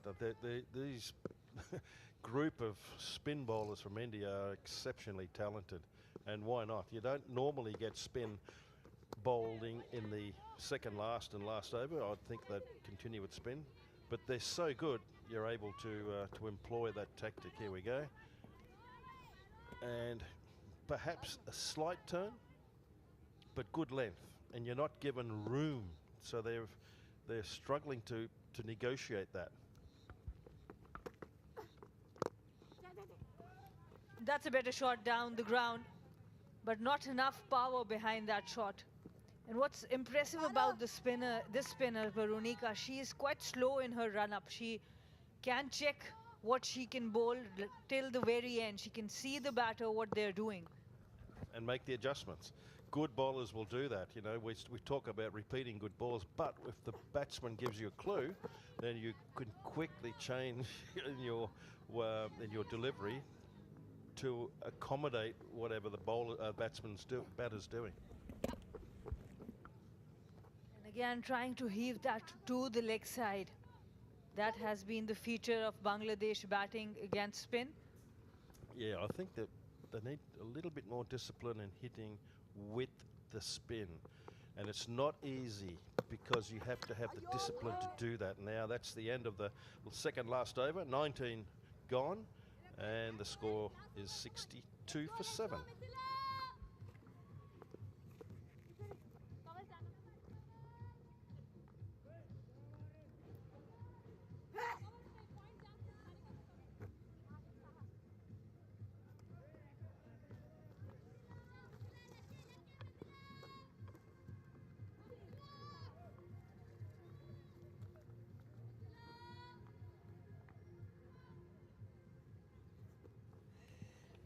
Just 1 over left in this innings. Bangladesh struggling, 62 for 7. India has got grips on. Mithila with the ball. And that's once again up in the air. Easy take there. And the moment you think that there might be some acceleration from the Bangladesh batters, it's another easy wicket for India. Well, that's right. The top order girls couldn't do the job. It's very difficult to expect the lower order to do it. And just a top edge again, playing across it. If you have a look, playing across it, there, heaving it to the leg side, top edge, resulted in a very simple catch to the infield. And that's the fall of the 8th wicket, and there's only 5 deliveries left, 62 for 8.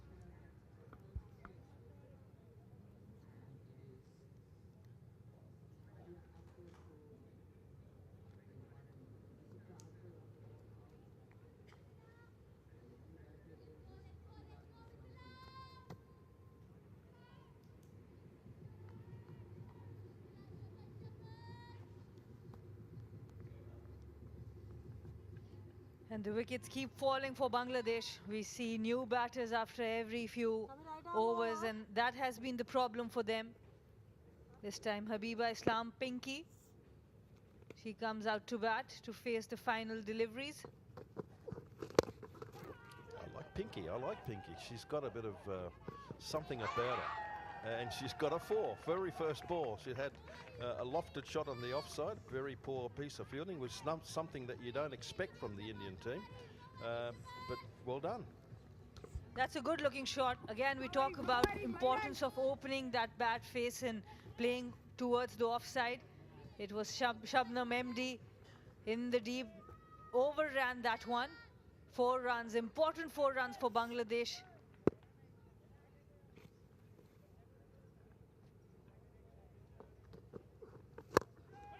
That's a good delivery. She's good with variations. Mithila. That's come back very well, Mithila, after being hit for a boundary to pitch it right up and on target. So now 3 balls left, so this is very important.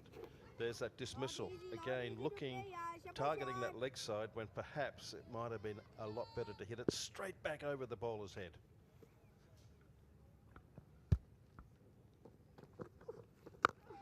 And that's might be a good connection there. The sound of the bat told the story before the ball landed. It's 6 runs. What a shot, Habiba. Well done. Well done, girl. You got 2 boundaries and 3 deliveries. You're up to 8 now. Only 2 deliveries left. Can you do it again? What a shot. Have a look at this. Full of commitment. She's strong and wheeled that willow with a lot of intent. And she got a good piece of it. And this is the difference that a fast bowlers who can bat at the end can make, because she can generate her own pace. Maybe the thinking from the Indian captain is don't give them any pace to work with. So medium pace of Mithila was deployed at the end. And there's more runs. I think there's an edge, and that's going to go very close to the boundary rope. In fact, it is gone, and it's wide. So there's an extra 5 runs. And extra 4 runs, plus another 2 deliveries left. So we've seen in Pakistan team Fatima, she's done it for you. And then you've seen Rashmika for Sri Lanka. And here we have a wonderful effort by Pinky doing the same thing here. So Bangladesh may be able to finish the innings the way they started. A big over already, 15 of this over. Will this shift the momentum? Now played well. She's making a case to bat a bit higher in that order. Please give me a promotion next game. I can watch me bat. Well done, Pinky Habiba. She's batting with a strike rate of 333. How about that? That is impressive. Yeah, this is the most expensive over of the innings. We saw 3 fours in the second over of the game, and that's another wide, so it's 78 and still a ball left, still 2 balls left. But this has been the most expensive over. Definitely Habiba making a case for herself. She needs to bat a little higher, especially in the condition Bangladesh batting was in. Farzana, who has faced 20 deliveries, just 7 runs off that. And a big heave. Important thing is that Habiba Pinky is back on strike for the last delivery. Beg your pardon, this may have been the over. And after 20 overs, Bangladesh 80 for 8. And at one stage, it didn't look like they're going to get 80. So at least they've got something to bowl at. But this is a very strong Indian batting lineup as well. So, you know, this is a good learning curve for the Bangladeshi girls. India had no hesitation, winning the toss. We're going to bowl first. And boy, they did a wonderful job. And I wouldn't have thought that 80 runs would be too much of a problem for these girls. Indian coach is quite happy about the performance, and rightly so. What a performance there has been. 66 dot balls in that bowling innings. And Habiba Islam finishing it off well to give something to fight for Bangladesh. She is quite a good all-rounder, and hardly anything to talk about in this batting lineup.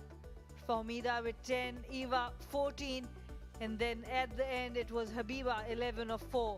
But Indian bowling has been brilliant. Not much to write about there, I have to say, in that bowling card, because they weren't allowed to, and this is the reason why.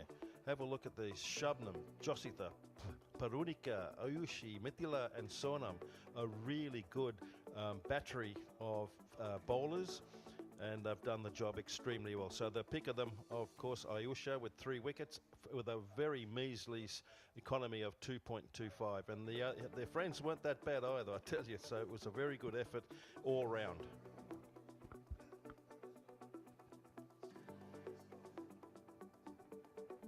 As Bangladesh was asked to bat first, they started off with emphatic fashion. 22 of the first first floor overs, they were boundary in every over. Big over of Joshita, but then the spinners came in and the fielding backed the spinners up. Good catch there by Trisha, and then cotton bowled again by Ayushi. Yes, and they weren't allowed to play well. And if you have a look, these bowlers, they're all good deliveries. And here you have another horrible mix-up, resulting in a very easy run out. Across the line, that's not the way to go. Good decision, that's out. And here's another across the line shot that was just resulted in a good catch out in the outfield. And there's a very good caught and bowled also. We saw that Bangladesh batters kept trying to go big, but there was hardly any power behind the shot until Habiba Islam came. She came and finished the innings with a couple of boundaries, taking the score to 80 for 8 in 20 overs. And Anisha, we are ready with an interview with Anisha with the pick of the bowlers from India. India's left-arm spinners continue to shine here at the ACC inaugural Under-19 Women's Asia Cup. And putting up her hand today among them was Ayushi Shukla from Indore, Madhya Pradesh, who picked up a 3-wicket haul. Ayushi, आपके best performance रहा है आज 3 wickets लिए. थोड़ा बताइए कि कैसे conditions को मैनेज और मनूवर किया आपने. पावर प्ले पे हमारे बेसिकली मीडियम पे से थोड़ा सा हिट कर रहे थे वो लोग, तो स्पिनर्स को हेल्प मिल रहा है, विकेट पे स्किड हो रहा है, स्पिन हो रहा है, अच्छा हो रहा है, तो बस वो. और आपके लेफ्ट आर्म स्पिनर्स के बीच में क्या बातें चल रही है? 4 फॉर लिया पारुनिका और सोनम ने, आज आपको मिल गया 3-विकेट हॉल. मतलब बातें उससे होती है कि आपको कौन से बैट्समैन को क्या डालना है, किस सिचुएशन में डालना है, किधर डालना है, तो वो आपस में बात होती है, तो वो थोड़ा अच्छा होता है. बहुत सारे अच्छे लेफ्ट आर्म स्पिनर्स हैं इंटरनेशनली. कोई है आपके फेवरेट्स? मेल फीमेल जो भी. Ravindra Jadeja, excellent. Ayushi Shukla says she looks up to a certain Ravindra Jadeja, and she was happy to maneuver the conditions well and pick up a 3-wicket haul for India under-19s. Back to the commentary box. Thank you so much, Anisha, with that brilliant insight. India requiring 81 runs to win this match in 20 overs. We'll take a short break and join you right after.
India pulled things back in this match against Bangladesh. There was a train that was coming their way. When Bangladesh started, they started off in a flurry, 27 without loss, and then managed only 80 for 8. And now India require 81 to win this match in the Under-19 Women's Asia Cup 2024. This is what the batting card looked like for Bangladesh. 10 for Fahmida. Eva made an attacking 14 of 19 before. She was the first wicket that fell, and then suddenly it was like a pack of cards. The entire castle collapsed very quickly. Nothing coming from that middle order, and just a late flourish from Nishita, who made 10, and Habiba, who remained unbeaten on 11 of 4 deliveries that allowed Bangladesh to even get to 80 for the loss of 8 wickets in their 20 overs. All roads were leading to wickets as far as India were concerned after Joshita went for a few runs in her first 2 overs. That cost 14. There's an introduction of spin. Parunika, who bowled economically, and Ayushi Shukla, who picked up 3 for 9, was the star bowler. Sonam picking up 2 as well before injuring her bowling hand, and we're hoping that everything's going to be all right for her in the coming days. Mithila picking up 1, a wicket for Shabnam as well. It was an all-round effort from the India spinners, and then Shabnam came back for a good spell towards the end to make sure that Bangladesh didn't get too many on the board. Now, 81 to get for a win. I've got Sana Mir with me in the commentary box. I'm Raman Banot. Doesn't look like a very imposing target to chase down, Sana. Especially for this Indian batting lineup. We saw how they go about things. Trisha, she looked really good in the last game. 17 not out of 13 deliveries, but the kind of shots she played to get onto that 17 would definitely have given her a lot of confidence. Kamalini, 52 runs for her in the 2 matches before this. It's the 3rd game. Didn't get too many, didn't require to get too many in that game. Otherwise, she would have added to that tally in that match against Nepal, because we had weather interrupt that run chase for India. And teams split points. First ball of the chase, and straight away intent being shown. Hit down the ground by Trisha for 4. That's an attacking start by the Indian opener. Nishita, the premier bowler for Bangladesh, taking 5 wickets already in this tournament, has been welcomed by a really good-looking shot down the ground by Trisha. It was up in the slot right away. As an off-spinner, you would want the ball to break, but it was too full. Nishita Nishi picked up those 5 wickets, the only 5er we've seen in this tournament so far in her name. Of course, 7 overall in the 2 matches played. Capable bowler.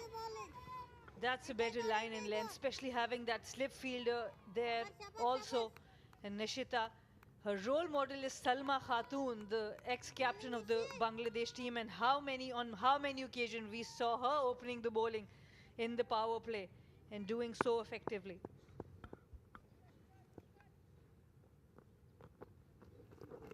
Problem is not too many runs to defend, so there's always that challenge. Placed well this time by Trisha. Should get a couple of runs. By the time the throw comes in, 2 more added on. But bowling with the new ball, Sana, has its own fair share of challenges. Absolutely, especially as a spinner. You just can't pitch it up because only 2 fielders outside. And also you can't flight it too much with the new ball.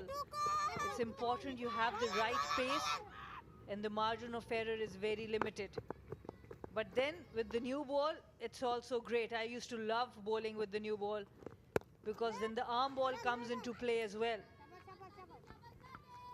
Nowadays, we've actually seen spinners, and not just right arm off spinners, but left arm finger spinners bowl that seam up delivery, using the new ball and actually getting it to swing. I remember Akil of West Indies, Akil Hussain, doing that excellently, using the upright seam and getting a ball to swing. So for a spinner to have that ball in your arsenal. And that also gives you a bit more control, and what a shot that is. A little shot on this occasion, Nishita, and Trisha was on it very quickly. Placed well. And this is the positive start by the Indian opener, Trisha. What was interesting to see is that movement rocking onto the back foot, the transfer of weight onto the back foot, played it right under her nose and found the gap. So she was in full control of the shot. Bat coming down on the ball to keep it down. He's got a good match so far, a couple of catches, and now starting off quite well in the first over. This time again punched away, but fielded well in the covers. It's the end of the first over. India have got 10 from it, 10 without loss.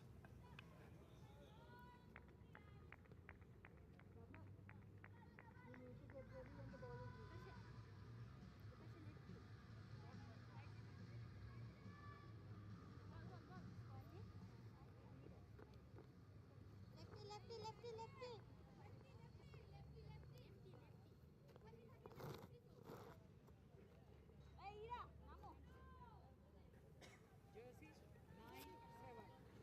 10 without loss. India off to a flyer in this run chase, requiring another 71 only to win this. So the required run rate is actually under 4 and over. Not the kind of outing that Bangladesh would have hoped for. They were table toppers, played some good cricket, beat Sri Lanka, beat Malaysia comprehensively. But I think today, their batting came undone. Anisa Soba, she'll be taking the new ball alongside Nishita. Interesting to have the wrist spinner bowling. The leg spinner, Anisa Soba, against the left-handed bat. Now what I want to see is how good a googly does she possess. This is the trophy that the teams are vying for. The ACC Women's Under-19 Asia Cup 2024 that's being held in Malaysia. Remember, we're in the Super 4 stage. 4 sides have progressed, 2 each from each of the groups. And this is the beautiful trophy that they'll be vying for. Out of these 4 teams, only 2 will make it to the final on the 22nd. It's a stunning trophy. Definitely an Asian champion will be crowned by this trophy. And the first ever, remember.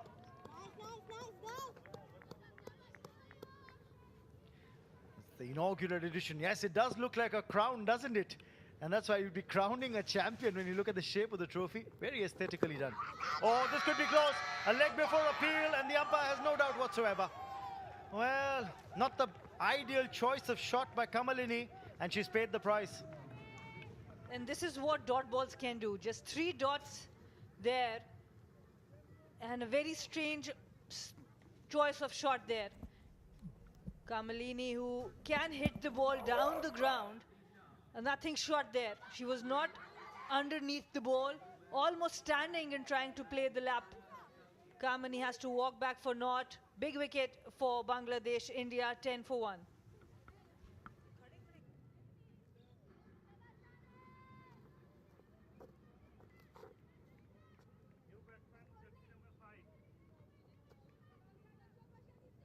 Lefty guys.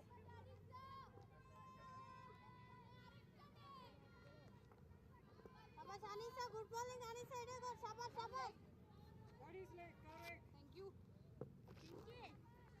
Shabash, Anisa, shabash, Anisa. Well, she's paid the price for a bad shot as Kamalini.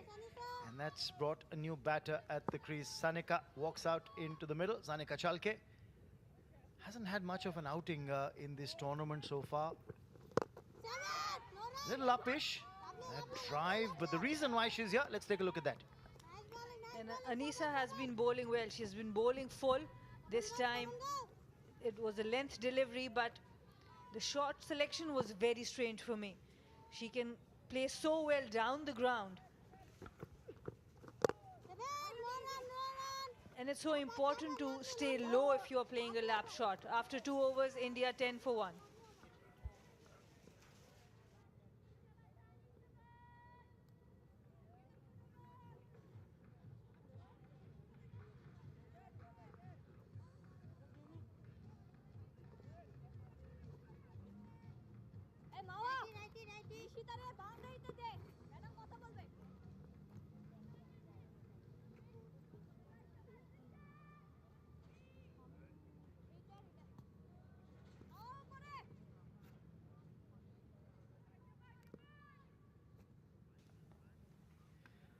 Trisha on 10. Sanika yet to open her account. Kamalini out for naught. India lost that first wicket, but a wicket made in the previous over from Anisa Soba. Quality over from the wrist spinner. And now another bowling change Fahumida Choya has been handed the ball.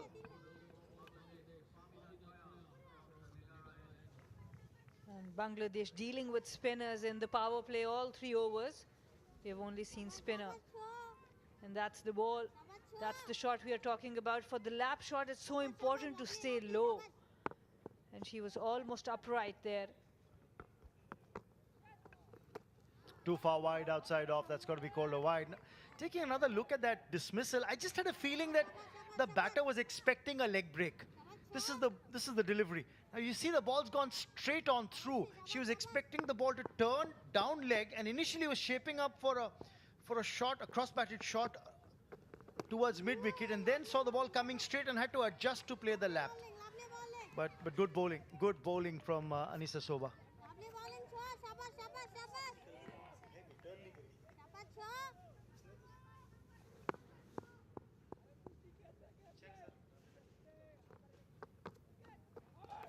Another wide, making life difficult for the keeper as well. Let's scamper the extra run. 2 more added on. Well, really credit to the way this tournament has been organized by the ACC, and this is the beautiful trophy that the teams are vying for, the inaugural edition of the ACC Women's Under-19 Asia Cup that's been held here in Malaysia in 2024. Credit to the ground staff, the host association as well. You have to give credit, one, to the ACC for encouraging this kind of a tournament to be organized and giving an opportunity to the young women cricketers, Sana, at this level. Absolutely, and another tournament added. We saw the Under-19 World Cup being organized and then complementing it with the Asia Cup. That's huge, especially for teams like Nepal and Malaysia, who have before this never qualified for the World Cup, but now they have something extra to prepare with as they go into the World Cup. Absolutely, and while we applaud the efforts of the ACC, also applauding the efforts of the Malaysian Cricket Association as well, because of the facilities that they provided here at the ground, the work of the ground staff, the playing conditions. I think credit.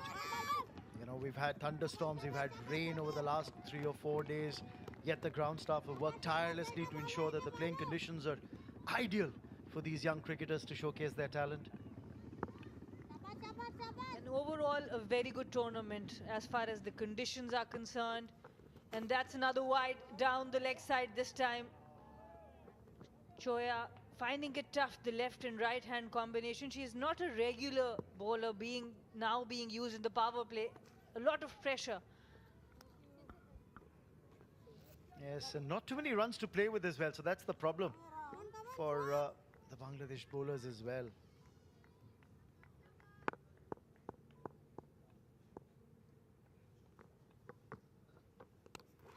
The outside edge, and that's going to go away for runs. She's got a difficult action to pick up as Fahumida Choya, and the batter struggled here. Trisha is very lucky, she's got 4.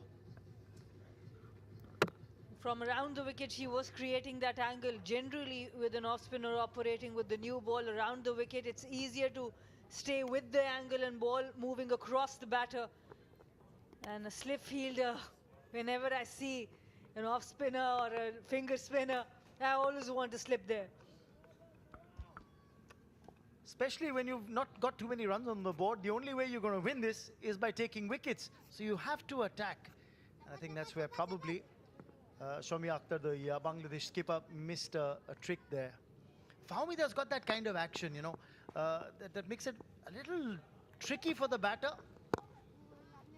Slightly flailing arms as she approaches the bowling crease and the landing crease. End of the over.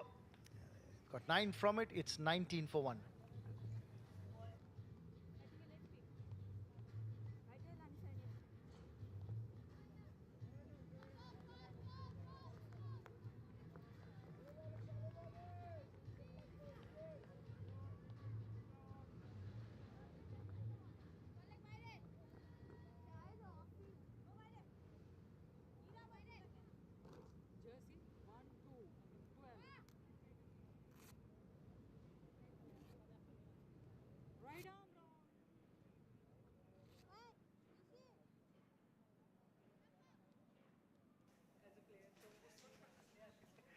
19 for 1. All the runs have come from one end. The end which is the Nagara end. Now, of course, it's the Golden Hope end from which Nishita has now been brought on. So a change of ends for Nishita. From this end, we saw an over from Anisa Soba, but surprisingly, she's been taken out of the attack. T20 cricket, we see so often that the captains keep changing bowlers so the batters don't settle. Sanika still waiting to get off the mark. Uses her feet, but has she got the elevation? Just enough to clear mid-on. Single there for Sanika. She will open her account with that run, but that was fraught with danger. Yeah, Bangladesh bowlers have done well. Some dot balls, 14 now in the power play, and that's creating that pressure onto the Indian batters. Trying to go down the ground. And half a chance, I would call this. Good bowling overall from Bangladesh. They don't have enough runs to play with, but they are asking questions from the Indian batters. Nishita's bowled well in the last couple of matches, but I'm just saying. Cut away, width on offer, but no runs there. Anisa Soba just bowled a wicket maiden from this end, and then the captain removes her before the next over is bowled. Yeah, that's what T20 cricket for you. 2 for 16 against Sri Lanka. 5, the only 5 so far. The first one in the Under-19 Asia Cup against Malaysia. Still searching. Oh, for her first wicket here, this is not going to be it. Too much turn and that ball would have missed leg stump. But prodigious turn here for Nishita. And this is what she's capable of, and that's why we talk about those patches on the wicket. This one right on the grass, and the batter was not expecting it at all. That turned square. Well, that's one way to deal with turn. And that's been hit. At least a couple of runs. No, they've just settled for one. Little hesitation to come back for the second. In the end, just a single. And this is what separates Bangladesh from other teams as well. Their fielding has been really good. The ground covering has been good. The throws are good. So restricting oppositions to 1 when there's 2, to a dot when there's 1, that has been a really good feature, refreshing to watch. Now, they're dropping the fielder at long off back. It's the last ball of the over. Left-hander on strike against the off spinner. What's Sanika going to do? Tried to turn it away for a single. Just got it on the pad. End of the over. Tidy one, just 2 from it. It's 21 for 1.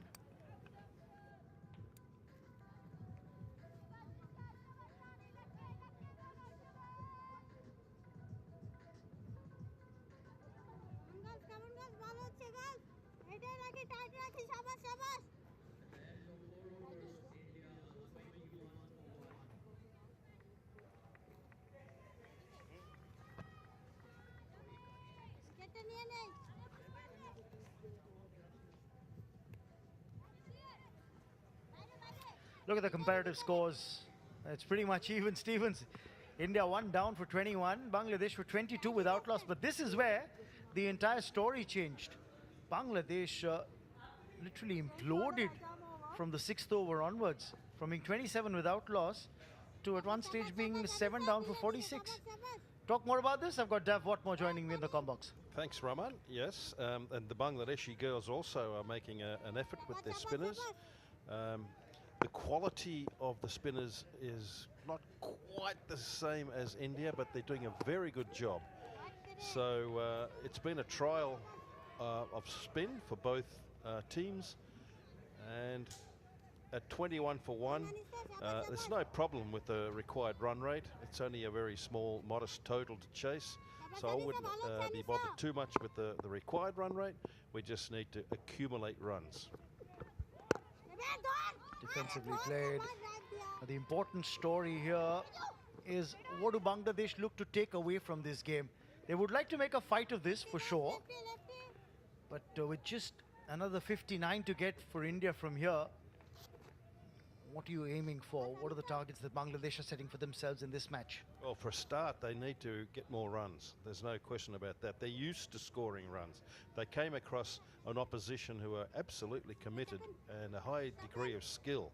So they need to understand that this will happen again should they make the final. So I think that's number one. Number two, with their bowling, I think they just continue to do what they're doing. They're doing okay. The spinners are operating, and that should get a wicket, and it has a wonderful effort by Long On to take that catch for Jana. Good bowling by Anisa Soba, the wrist spinner, doing all the damage here. She got that wicket early on of Kamalini. Now she strikes with the wicket of Sanika, claiming both the left-handers. And again, it's come off the leading edge of the bat. And a catch taken at mid-off quite easily by Farjana. Yes, that's she has to perish. Well, she has perished. Sanika only made the one run, and the score now is 22 for 2.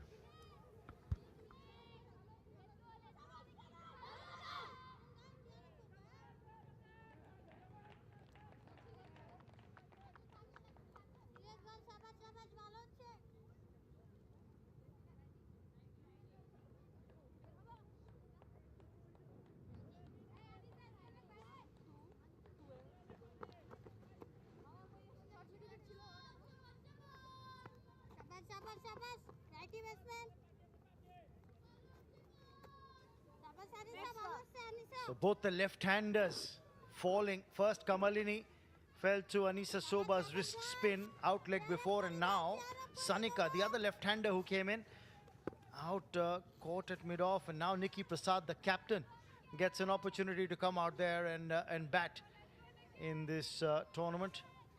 That's right. The previous games with India, they haven't they won convincingly, and the other time they just didn't get enough opportunity to bat. So a lot of these girls are batting for the first time. May prove to be a blessing in disguise. You know, you get your batting order, some batting practice as you've come into the business end of the tournament. Look at the release for Anisa Soba, the wrist spinner. Yeah, that's a nice little action we've seen there. High arm action, getting revs on the ball, and it's always nice to have the opportunity to have a wrist spinner in your attack. So she's really provided that variation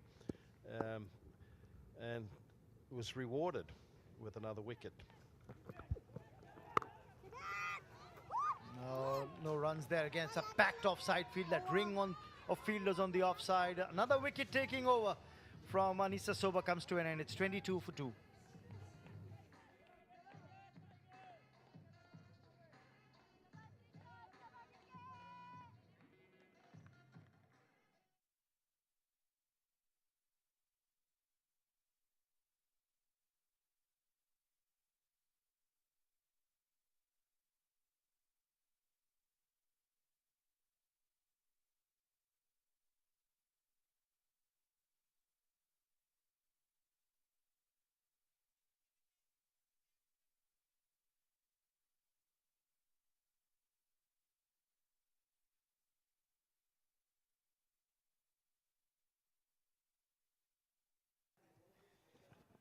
India have lost 2 wickets for 22 on the board. Bangladesh are looking to make a fight of this. They didn't get too many runs on the board, just got 80, but they're wanting to make a match of this here. The spinners have started off well. That's right. They're from both teams. They're dominating the attack, getting their reward. This is a new pitch, but you can see, looking at it from our vantage point, there's a little bit of patchiness. So some are skidding on and some are turning, and that makes it a little bit difficult. Here we have a look at it. This is the first time we've used this surface. It's still a good one, mind you, but the odd area on that is a little bit bare, and that'll skid on. Oh, beaten outside off.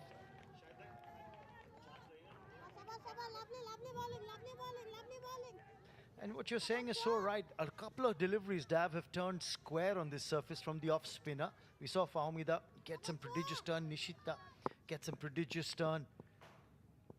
And the wrist spinner, that's going down leg and helped along its way. That's going to be 4. A welcome boundary for India. Trisha putting that one away with aplomb. And the radar was off there for Mida. We see it is just sliding down, aimed at the leg side and sliding down even further. So it makes it any sort of deflection there, he's going to get full value for it. And certainly that was the case. It's interesting because the finger spinners have had more purchase whenever they've pitched the ball on the slightly grassy area on this surface, because the ball has gripped and turned. The new ball has gripped and turned. Generally, when it's hit the flatter part of the surface, which doesn't have the bare part of the pitch, which doesn't have a lot of grass on it, it's tended to skid on. And that's not a good piece of fielding. Just allowed a single to be taken, and all these singles make a difference when you've got a small total that you're bowling against. Right, last ball of the power play coming up now. We've seen a tidy start. Power play, 6 overs done. It's 27 for 2.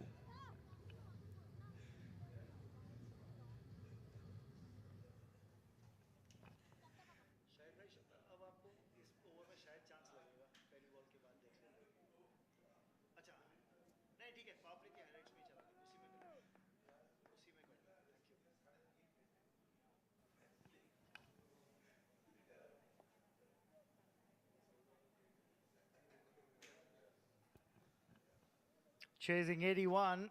India have lost a couple of wickets in the bargain, but the power play has now come to an end.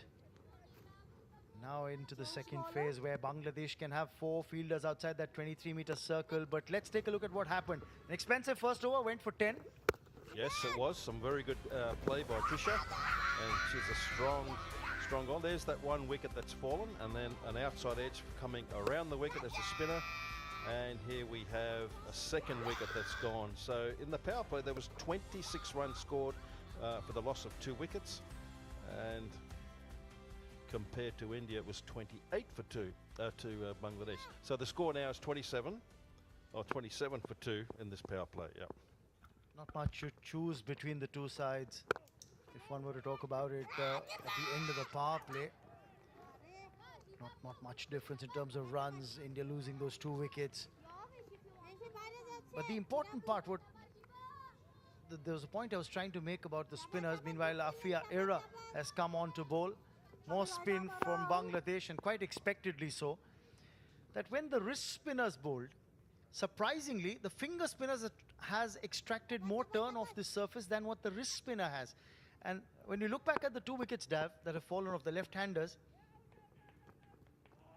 I thought both the left-handers were expecting the leg break from the leg spinner, the ball to pitch and come into the left-hander, and it just skidded on straighter, which is why one of them got out leg before the other got a top edge. And that's the degree of difficulty. And maybe the finger spinners have actually hit the patches more consistently and got the reward for it. But the wrist spinner is also very good to have in your team. And that's the paradox, isn't it? Because a lot of times you say whatever the surface, the wrist spinner will extract more turn, will be able to turn the ball a lot more. And even pick up a wicket on a bad ball, because it just behaves maybe slightly differently, bounces a little higher. And I've seen plenty of bad deliveries from leg spinners. Wrist spinners get wickets.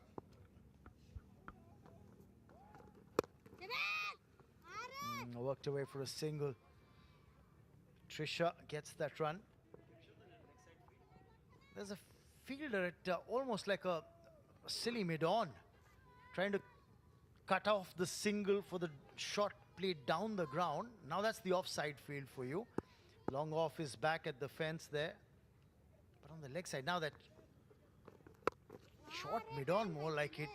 This is pulled away well for 4. Yeah, that's short at that pace.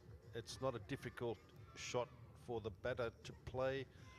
A lot of vacancy in that outfield square of the wicket. There is protection, a lot straighter, but not square. And you can see the ball hit very powerfully, and got the result. Pulled away, high and handsome. That's gone for 6 over square leg. The captain, Nikki Prasad, just showing how it's got to be done. What a shot. Oh yes, I'll tell you what. It was the ball before. Oh, that's the end of the over. I'll come back to that. 40 runs on the board now, and 2 wickets down.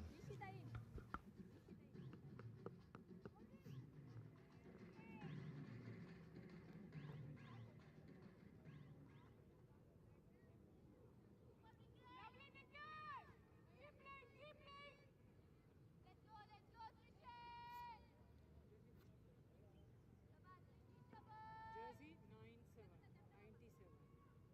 Change bowler, right arm over. Well, suddenly, runs beginning to flow. Afia's previous over costing 13. The power play may have ended, but India have hit the pedal after the power play. Well, courtesy of some, easy bowling, I have to say. The first ball from the second last ball from FIFA is just a bit of a sighter, and then the second one, exactly the same delivery, short, and this one was just cleared the boundary a long way. If you have a look at this shot, a long way. So there it is. Every intention to lift it up in the air and hit it with a lot of power, and that's cleared the rope by quite some distance. Remember, it's a 60-yard boundary, and she cleared it by at least another 7 to 8 yards. That was a big hit, at least 68, 69 yards that hit from Nikki Prasad. The captain, you look at that, the boundary, it's equidistant, 60 yards all around, but that was a big hit over square, at least 68, 69 yards. And Trisha's done a wonderful job. This is her third innings in this series of games. Previous match, she was 17. She made a 17 not out, and now she's on 20, 24. Well, you can see Anusheen to the left of your picture frames. In that frame to the extreme right is the batting coach, and of course you've got the bowling coach in the center of the frame as well. There must be a happy bunch, the Indian camp. It's gone well for them so far.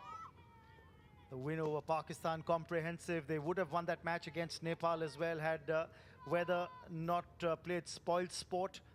Today against Bangladesh as well. Great intensity in the field, good bowling effort, and not a big target to chase down. And they're more than halfway there now with 42 on the board. Yes, and this batter has weathered the storm earlier on, and Trisha is now reaping the rewards with a wonderful shot through the onside, on the front foot, off her hip.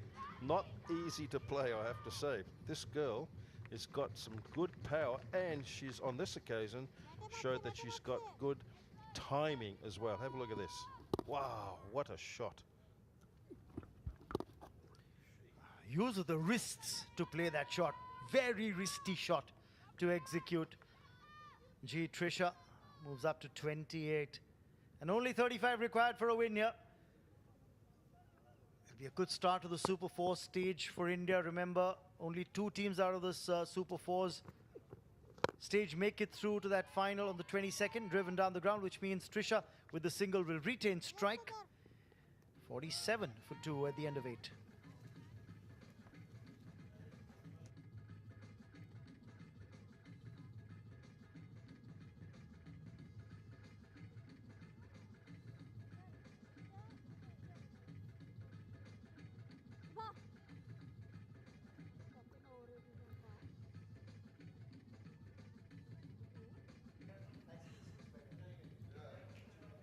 Bowler, jersey number 18, 1-8. Change bowler, coming right arm All over. smiles in the Indian camp, and why not? Anisha, how impressed are you with this Indian team overall? They're such a well-rounded unit, Sana. Have got their bases covered pretty much in all departments. And as you can see, after those fall of the 2 wickets, both left-hand openers gone. Their two-drop captain Nikki Prasad comes out to have her first outing with the bat and tongs the bowlers at will. What a shot that is from Trisha. We talk about timing, we talk about strength, and then the execution. Going on to the back foot, creating that power behind the shot. That's the shot of a batter in form. Scored 17 runs in the previous innings. Rocked back in style and punched it with power. Excellent looking shot. So easy on the eye as well. Earlier in the day, she spoke to me and told me that she looks up to a certain Mithali Raj. No wonder. And you played against that former India captain for a lot many years, Sana. Do you see any resemblances between these two batters from Hyderabad? I mean, technically both are very sound. Mithali Raj, definitely one of the most sound batters I've bowled to. And Trisha here showing all the class. Still early days for her, but the execution has been really nice. And she's got shots all around the dial, as has Nikki Prasad, who's a very, very powerful stroke maker. Is quite the clutch batter as well. Scored to 40 plus knocks in the tri-series. And we have yet to see a team in the Under-19 Asia Cup to really challenge this Indian lineup. Their preparation for the World Cup looks far ahead than any other team so far we have seen here, and definitely the defending champions have done well so far as the execution and preparation is concerned.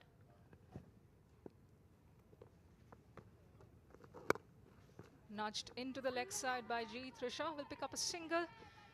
And the Indian dressing room should be very happy and pleased. There's Apurva Desai to the extreme right, the batting coach. He's smiling, listening to us for sure, as is Noshin Al-Khadir. Rajiv Datto, I won't spare you, at the center, the bowling coach. Happy team, happy dressing room. What else do you want, Sana? You have one Under-19 World Cup trophy, eyeing on the next one. That's all they want. Always gunning for the gold medal. Bring on the LA 2028 Olympics.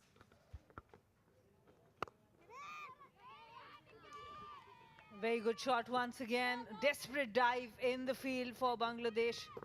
Just one run there taken. This is an all-South Indian tandem at work in the middle. Nikki Prasad hails from Bengaluru in Karnataka. G. Trisha from Hyderabad.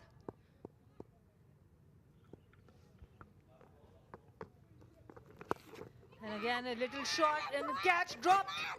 There was an opportunity created by Choya, and it has been spilled. It was pulled powerfully by the batter. End of the 9th over. It's 56 for 2.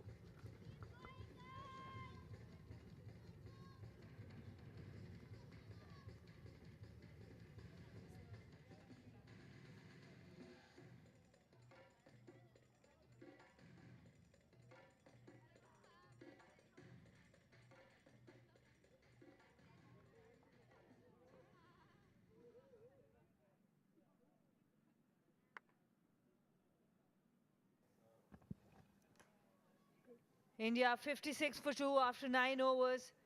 At this point, Bangladesh were 38 for 3.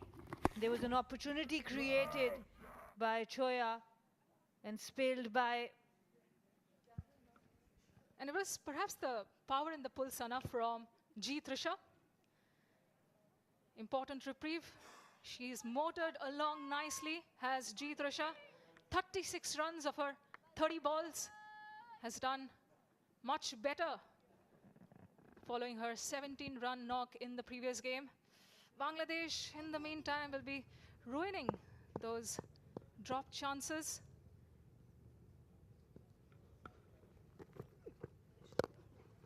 Once again, a very good-looking shot, inside out.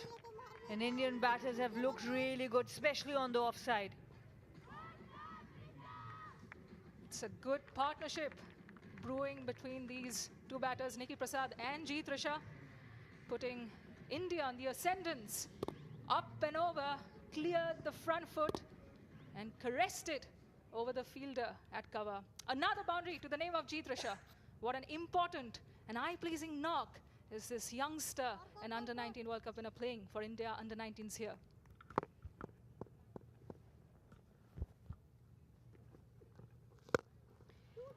And Anisa, who has been very miserly with the bowling. It will be interesting to watch how she will come back after that boundary. Single taken by Trisha. Both these batters love playing the pull shot, mind you. So anything short into the body will be absolutely punished. This time outside off, should be just one run. Nikki Prasad also happens to be one of the quickest movers between the wickets. Rotates the strike beautifully. Has played for the senior Karnataka side as well as the under-23 side. Led the under-19 India B side to the title just a few days ago in Pune. That might have been a drop chance. It did look like there was an extra sound there. Difficult to take the under edge. But this is what Bangladesh requires at this point. Yeah, from the looks of it, there was an inside edge, but it dropped so low. A genuine chance nonetheless, gone down. Anisa could have had a third, but Trisha survives. And once again, up and over. And this time, it bisects the gap beautifully. Adding insult to injury is Trisha. After that reprieve, the previous ball, she decided to give it an absolute humpty. She's dealing in boundaries now. Look at that front leg, the transfer of weight. Such an elegant stroke maker it is. And that is something for a moment that makes you wonder, hello Mithali Raj, is that you?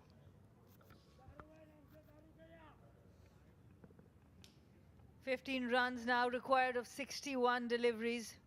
India showing the dominance once again.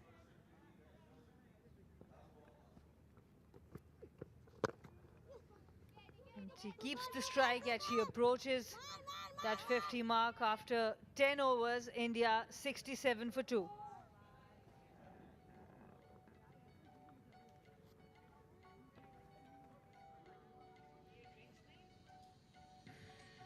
And that would also be a drinks break.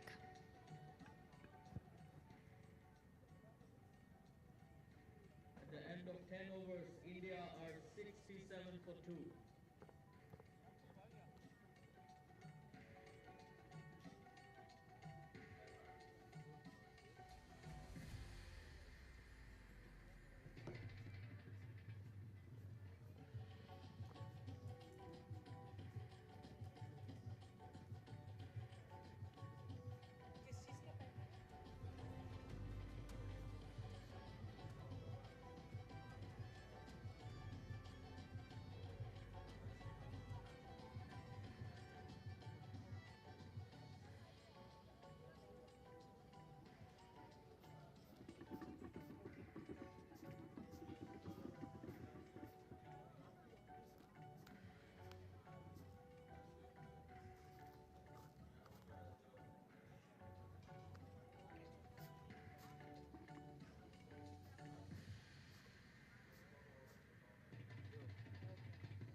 The Super 4 stage has kicked off in the Under-19 ACC Asia Cup. And these teams are playing for this wonderful, stunning trophy. Looks like a crown, and definitely an Asian champion will be crowned with this trophy after the end of the tournament. And what a splendid initiative by ACC to bring this extra tournament for the under-19 women's cricket, and also the Malaysian Cricket Association, who have worked tirelessly to make this a very successful tournament. Trisha leading the charge for India, 46 of 35, very well supported by Nikki Prasad, the captain, 15 of 12. Trisha is just one hit away from bringing up what could be the first 50 by an India under-19s batter here at this tournament. Nishita and Anisa started well, with Anisa being the pick of the Bangladeshi under-19 bowlers so far. A couple of dropped chances. India now just 14 runs away from sealing their first win of the Super 4 stages.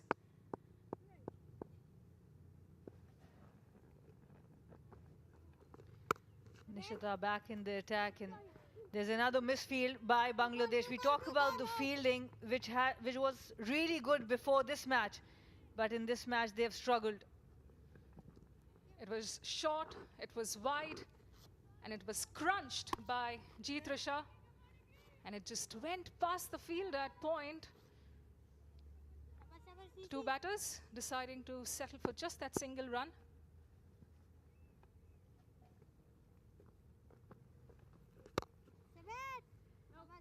And generally at the point region, the ball spins to the right, and that is what happened with the fielder. Nishita and Sumaya now, the captain, she has a lot to think about before they go into the next match. India showing a very dominant performance. They might have another match against India if they play well in the next one. Remember, two teams are going to qualify for that final match after the Super 4. And the final is scheduled for Sunday. What are your plans for Sunday, Sana? Definitely you'll find me right here. Trisha just 3 runs away from her maiden under-19 Asia Cup 50. Will she get that in singles or a boundary? And so many times when you approach that 50 mark, that the style of play changes a little bit. You are a bit more conscious, watching the ball a bit more carefully. And that's where all the pep talk with oneself comes in, right? Take a deep breath in, calm yourself down, milestone approaching. Very well played there. These might be the runs. Now the fielder's gonna stop it. There will be another 1 run, extra run now required. But what an innings it has been so far. Trisha has anchored this chase as an opener, weathered the fall of those 2 early wickets, and has stitched together a partnership worth 49 runs in quick time with her captain. And that would be it. That would be the 50 for Trisha, who got out early in the first match but has produced some really good knocks after that. 17 not out in the previous one, and now a 50 to her name. That's the first 50 by an India under-19s batter at the inaugural ACC under-19s Women's Asia Cup, and the dressing room is on its feet. The players sat on the chairs are applauding the effort of their opener, and she got to that milestone of just 39 balls, 8 fours in that tally. Amazing performance by Trisha so far, and India are 72 for 2 after the end of 11 overs.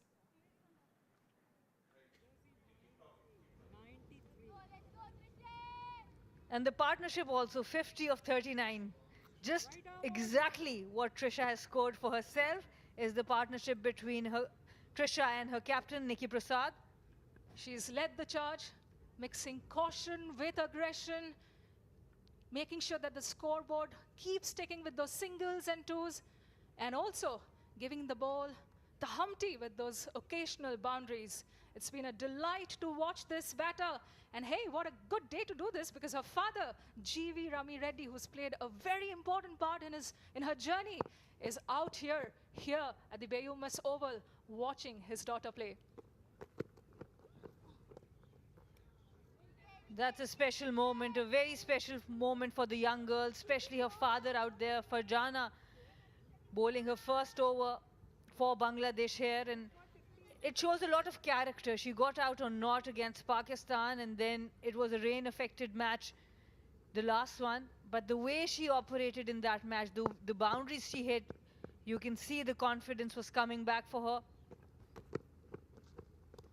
And then we saw some really good catches by her, and now with the bat, she's backing it up. Excellent maturity shown by Trisha. Great range of shots from this India right-hand opener. Has maneuvered the field well, played on the back foot, on the front foot, gone up and over at times. And no wonder she has gotten herself in the record books for the first 50 of the Asia Cup Under-19s Women's Tournament for India. Well done, you young lady.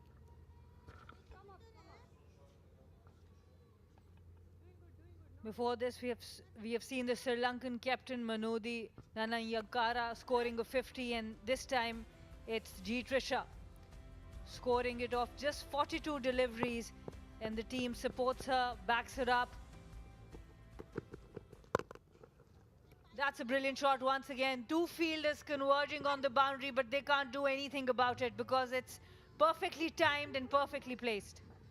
Belligerent hitting, but also the placement bisected the fielders in the way, and there was enough power on that stroke to ensure the ball went all over down the fence. She's not taking her foot off the accelerator, is she, Trisha? Very hungry for the runs. She's got to want to stay there in the middle and finish it off for India here at the ACC Under-19s Women's Asia Cup. First fixture in the Super 4 stages.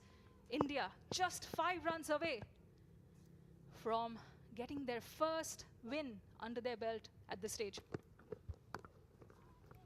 And that's the dead touch. You talk about power, you talk about execution, and then you talk about the death touch. She understands there's pace on offer now, opens up the bat slightly. 4 runs for the team and for her. Just 1 run away now. Ishwari Afsare, who was padded up, can take her pads off perhaps. A look at that deft glance into the third region. Very well played by Trisha yet again. It's the bowlers who have done the trick so far for India as far as their performance here at the Asia Cup goes.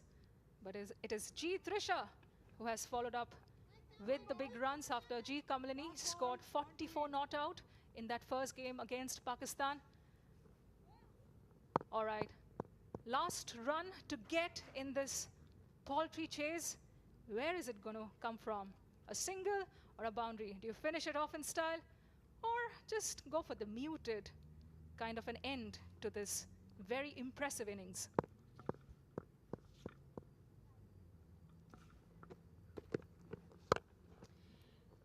And it will be a dot ball to finish the 12th over.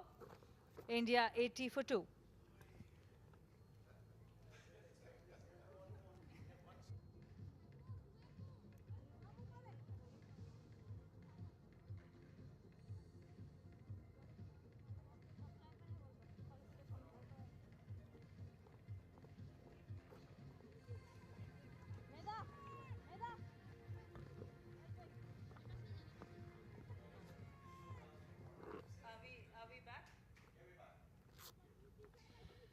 Nikki Prasad, Trisha, Trisha in the center, just 1 run away, India now.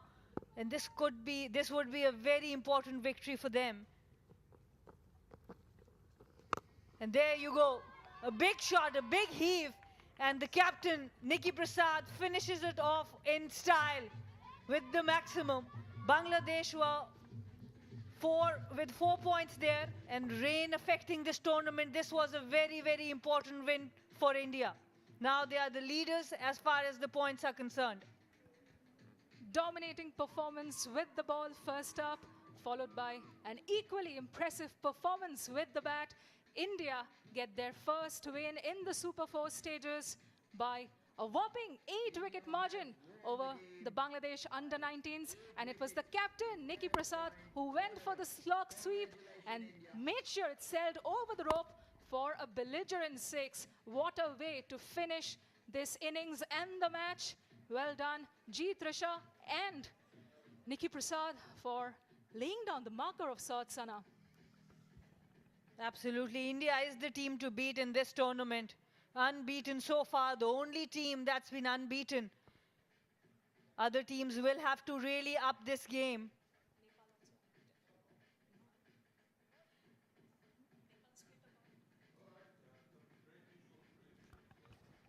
The India under-19s coaching staff would be very proud the way the players have put their hand up under pressure situations. There were 2 early dismissals in this chase, but Trisha, alongside captain Nikki Prasad, put together 64 runs as their partnership, both ensuring that they got India over the line and did so in emphatic fashion. The coaching staff, held by Nushin Al-Khadir, must take a lot of pride in which the players have gone about their business. So, Nisha, as you reminded me, Nepal is still unbeaten also as we come into the Super 4. Trisha, 58 of 45 not out. What a performance at the top. And Nikki Prasad, 22 of 15. Captain holding it together for India in the middle. 5 extras given by Bangladesh. India chased this in 12.1 overs. A not so memorable day for the Bangladeshi bowlers, save for perhaps the spin bowler Anisa, who got 2 wickets, could have had her third had Bangladesh not shelled 2 straightforward regulation chances. But they have a very short turnaround, remember. They're going to be playing their second match of the Super 4 stages tomorrow. And from the word go, Indian batters were on the money. From ball 1, going down the ground, creating room for themselves. But that was an early wicket. G. Kamini couldn't go on as her merry ways in the last match. But then the Bangladesh bowlers came back with another wicket. After that, no happy times for Bangladesh. It was all about the Indian batting. Nikki Prasad putting on the accelerator for India, and Trisha with the first 50 for an Indian batter in ACC under-19 tournament. India were in a spot of bother early on, but then Trisha decided to take the charge, and out came those excellent, powerful strokes around the dial. And after the arrival of Captain Nikki Prasad on the field, she joined in the party. Both the players taking their side home, sealing an emphatic 8-wicket victory to set the tone for the Super 4 stages of the inaugural Under-19 Women's Asia Cup. A day to forget for Bangladesh. Couldn't make much in the batting. 80 of 8 in 20 overs. Ayushi Shukla, the pick of the bowlers for India, 3 for 9. And then India making it easy. 58 not out for Trisha and 22 not out for Nikki, winning by 8 wickets. We'll take a short break. Join us for the presentation.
45. Awasan dengar tak?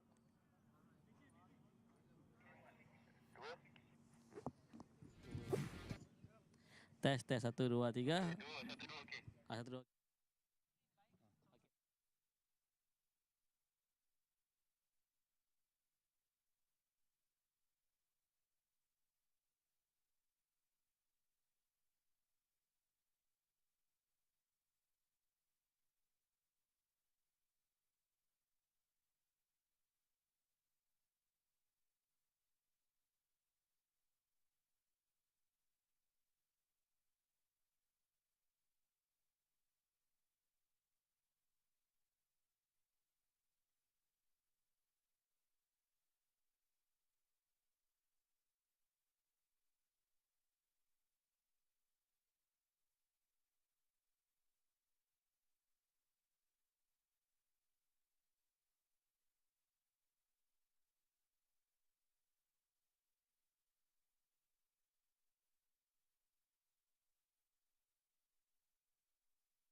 Directly to me? Yeah, I can.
Very good afternoon. Welcome to the first Super 4 match, the prize-giving ceremony of the ACC Women's Under-19 Asia Cup here at the Biomas Oval.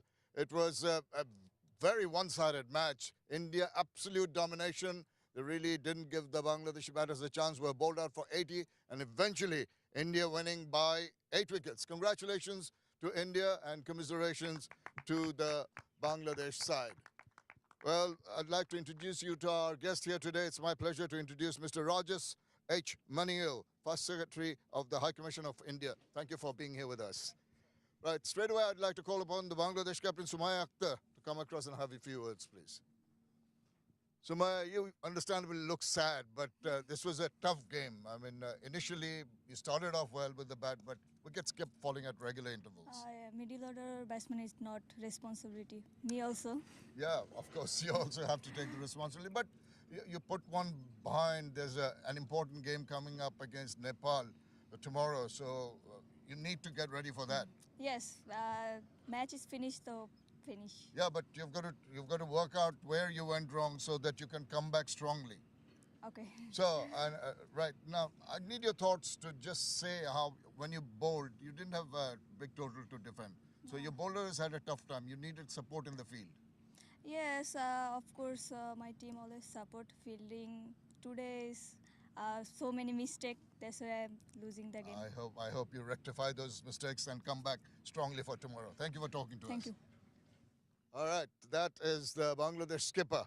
Now this is the all-important player of the match, and no problems in deciding who it was. Trisha for 58 runs, 45 balls, 10 fours. She gets that player of the match award from Mr. Rajesh H. Manil. And well done. Big smile on her face, and why not? It's been very, very clinical. Lovely performance. Thank you very much. And now it's the happy captain of India, Nikki Prasad. Come across. Congratulations. Very clinical performance. You must be very, very delighted. I am really happy with the way we've performed today, and we learn from every game, and today we did bounce back from the last game, and really happy with the efforts we put on the field and while we were batting. So overall, it was a good game for us. Initially on the field, taking catches, affecting runouts, and Bangladesh off to a flyer, but you came back very strongly. Yeah. And when it came to batting, I know the target wasn't big, it was no scoreboard pressure, but you and the player of the match, really made it look so simple. Yeah, we just tried to have that intent while we were batting and not play a lot of dot balls. So that was our intent when we were batting inside, and that's what all the batters did. And the manner in which you went, you carry the points from the previous round into this and adding to that. So that must give you a lot of confidence to go forward. Yes, we are confident, and we'll surely play our best in the next games. Nikki, thank you for talking to us. Best Thank of luck you. for the future. Thank you very much. That is Nikki Prasad, the winning captain, and that is all from down here. Back to you guys in the comm box. Thank you so much, Shamim. And yes, what a splendid performance from India. But we are almost ready for the next game at Nepal, the undefeated team in Group A versus Sri Lanka, who would want to make a statement. We'll be live here at 2 p.m. Come and watch us after the break.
लिप one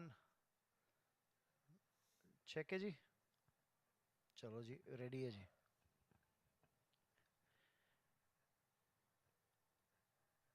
The Super 4 stage getting underway in the ACC Women's Under-19 Asia Cup 2024 in Malaysia. India taking on Bangladesh. India, unbeaten in their group, ended up as table toppers thanks to the net run rate, while Bangladesh were outright winners in the first two matches they played in the group stages to top their group. And they go up against each other today.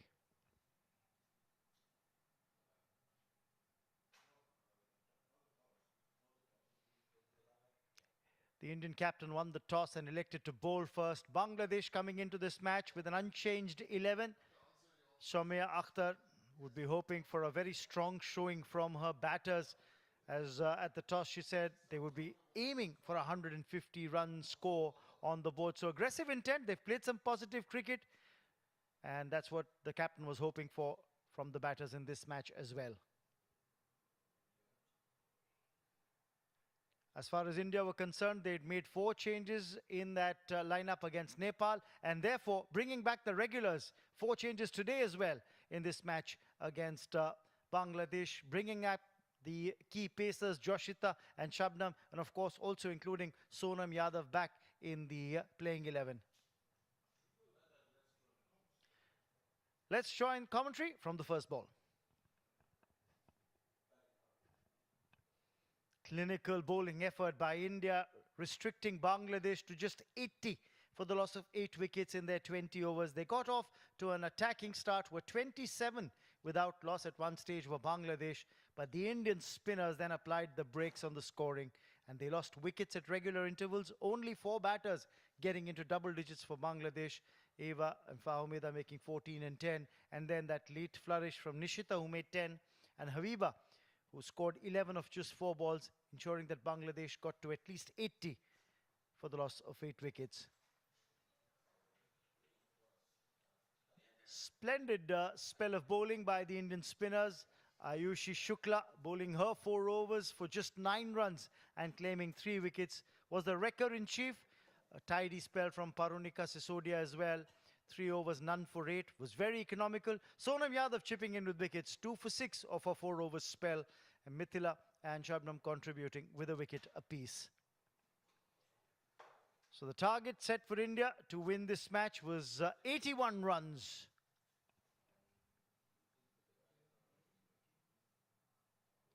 Clinical batting effort by India, wrapping up the chase in just the 13th over, getting to the victory target in style. Trisha getting a half century, remaining unbeaten on 58 of 45 deliveries, a knock that was studded with 10 fours, and she became the first batter from India to get a half century in this edition of the ACC Women's Under-19 Asia Cup. The captain made an unbeaten 22 of just 15 deliveries, 2 sixes and a 4 for Nikki Prasad in that unbeaten knock. Played the spinners very well, and this bodes very good, very well for India in the coming days. Look at the bowling card for Bangladesh. They used spinners predominantly, just that 1 over from the pacer Farjana, but otherwise a very good spell from Anisa, the wrist spinner. Anisa Soba, who clinched 2 wickets for 19 runs in her 4 over spell, but the bowlers didn't have enough runs on the board to defend, and in the end couldn't do much. So India starting off their campaign in the Super 4 stage with a comfortable win over Bangladesh, clinching victory in just the 13th over, winning the match by 8 wickets. That's all that we have for you in this highlights package. Hope you enjoyed watching.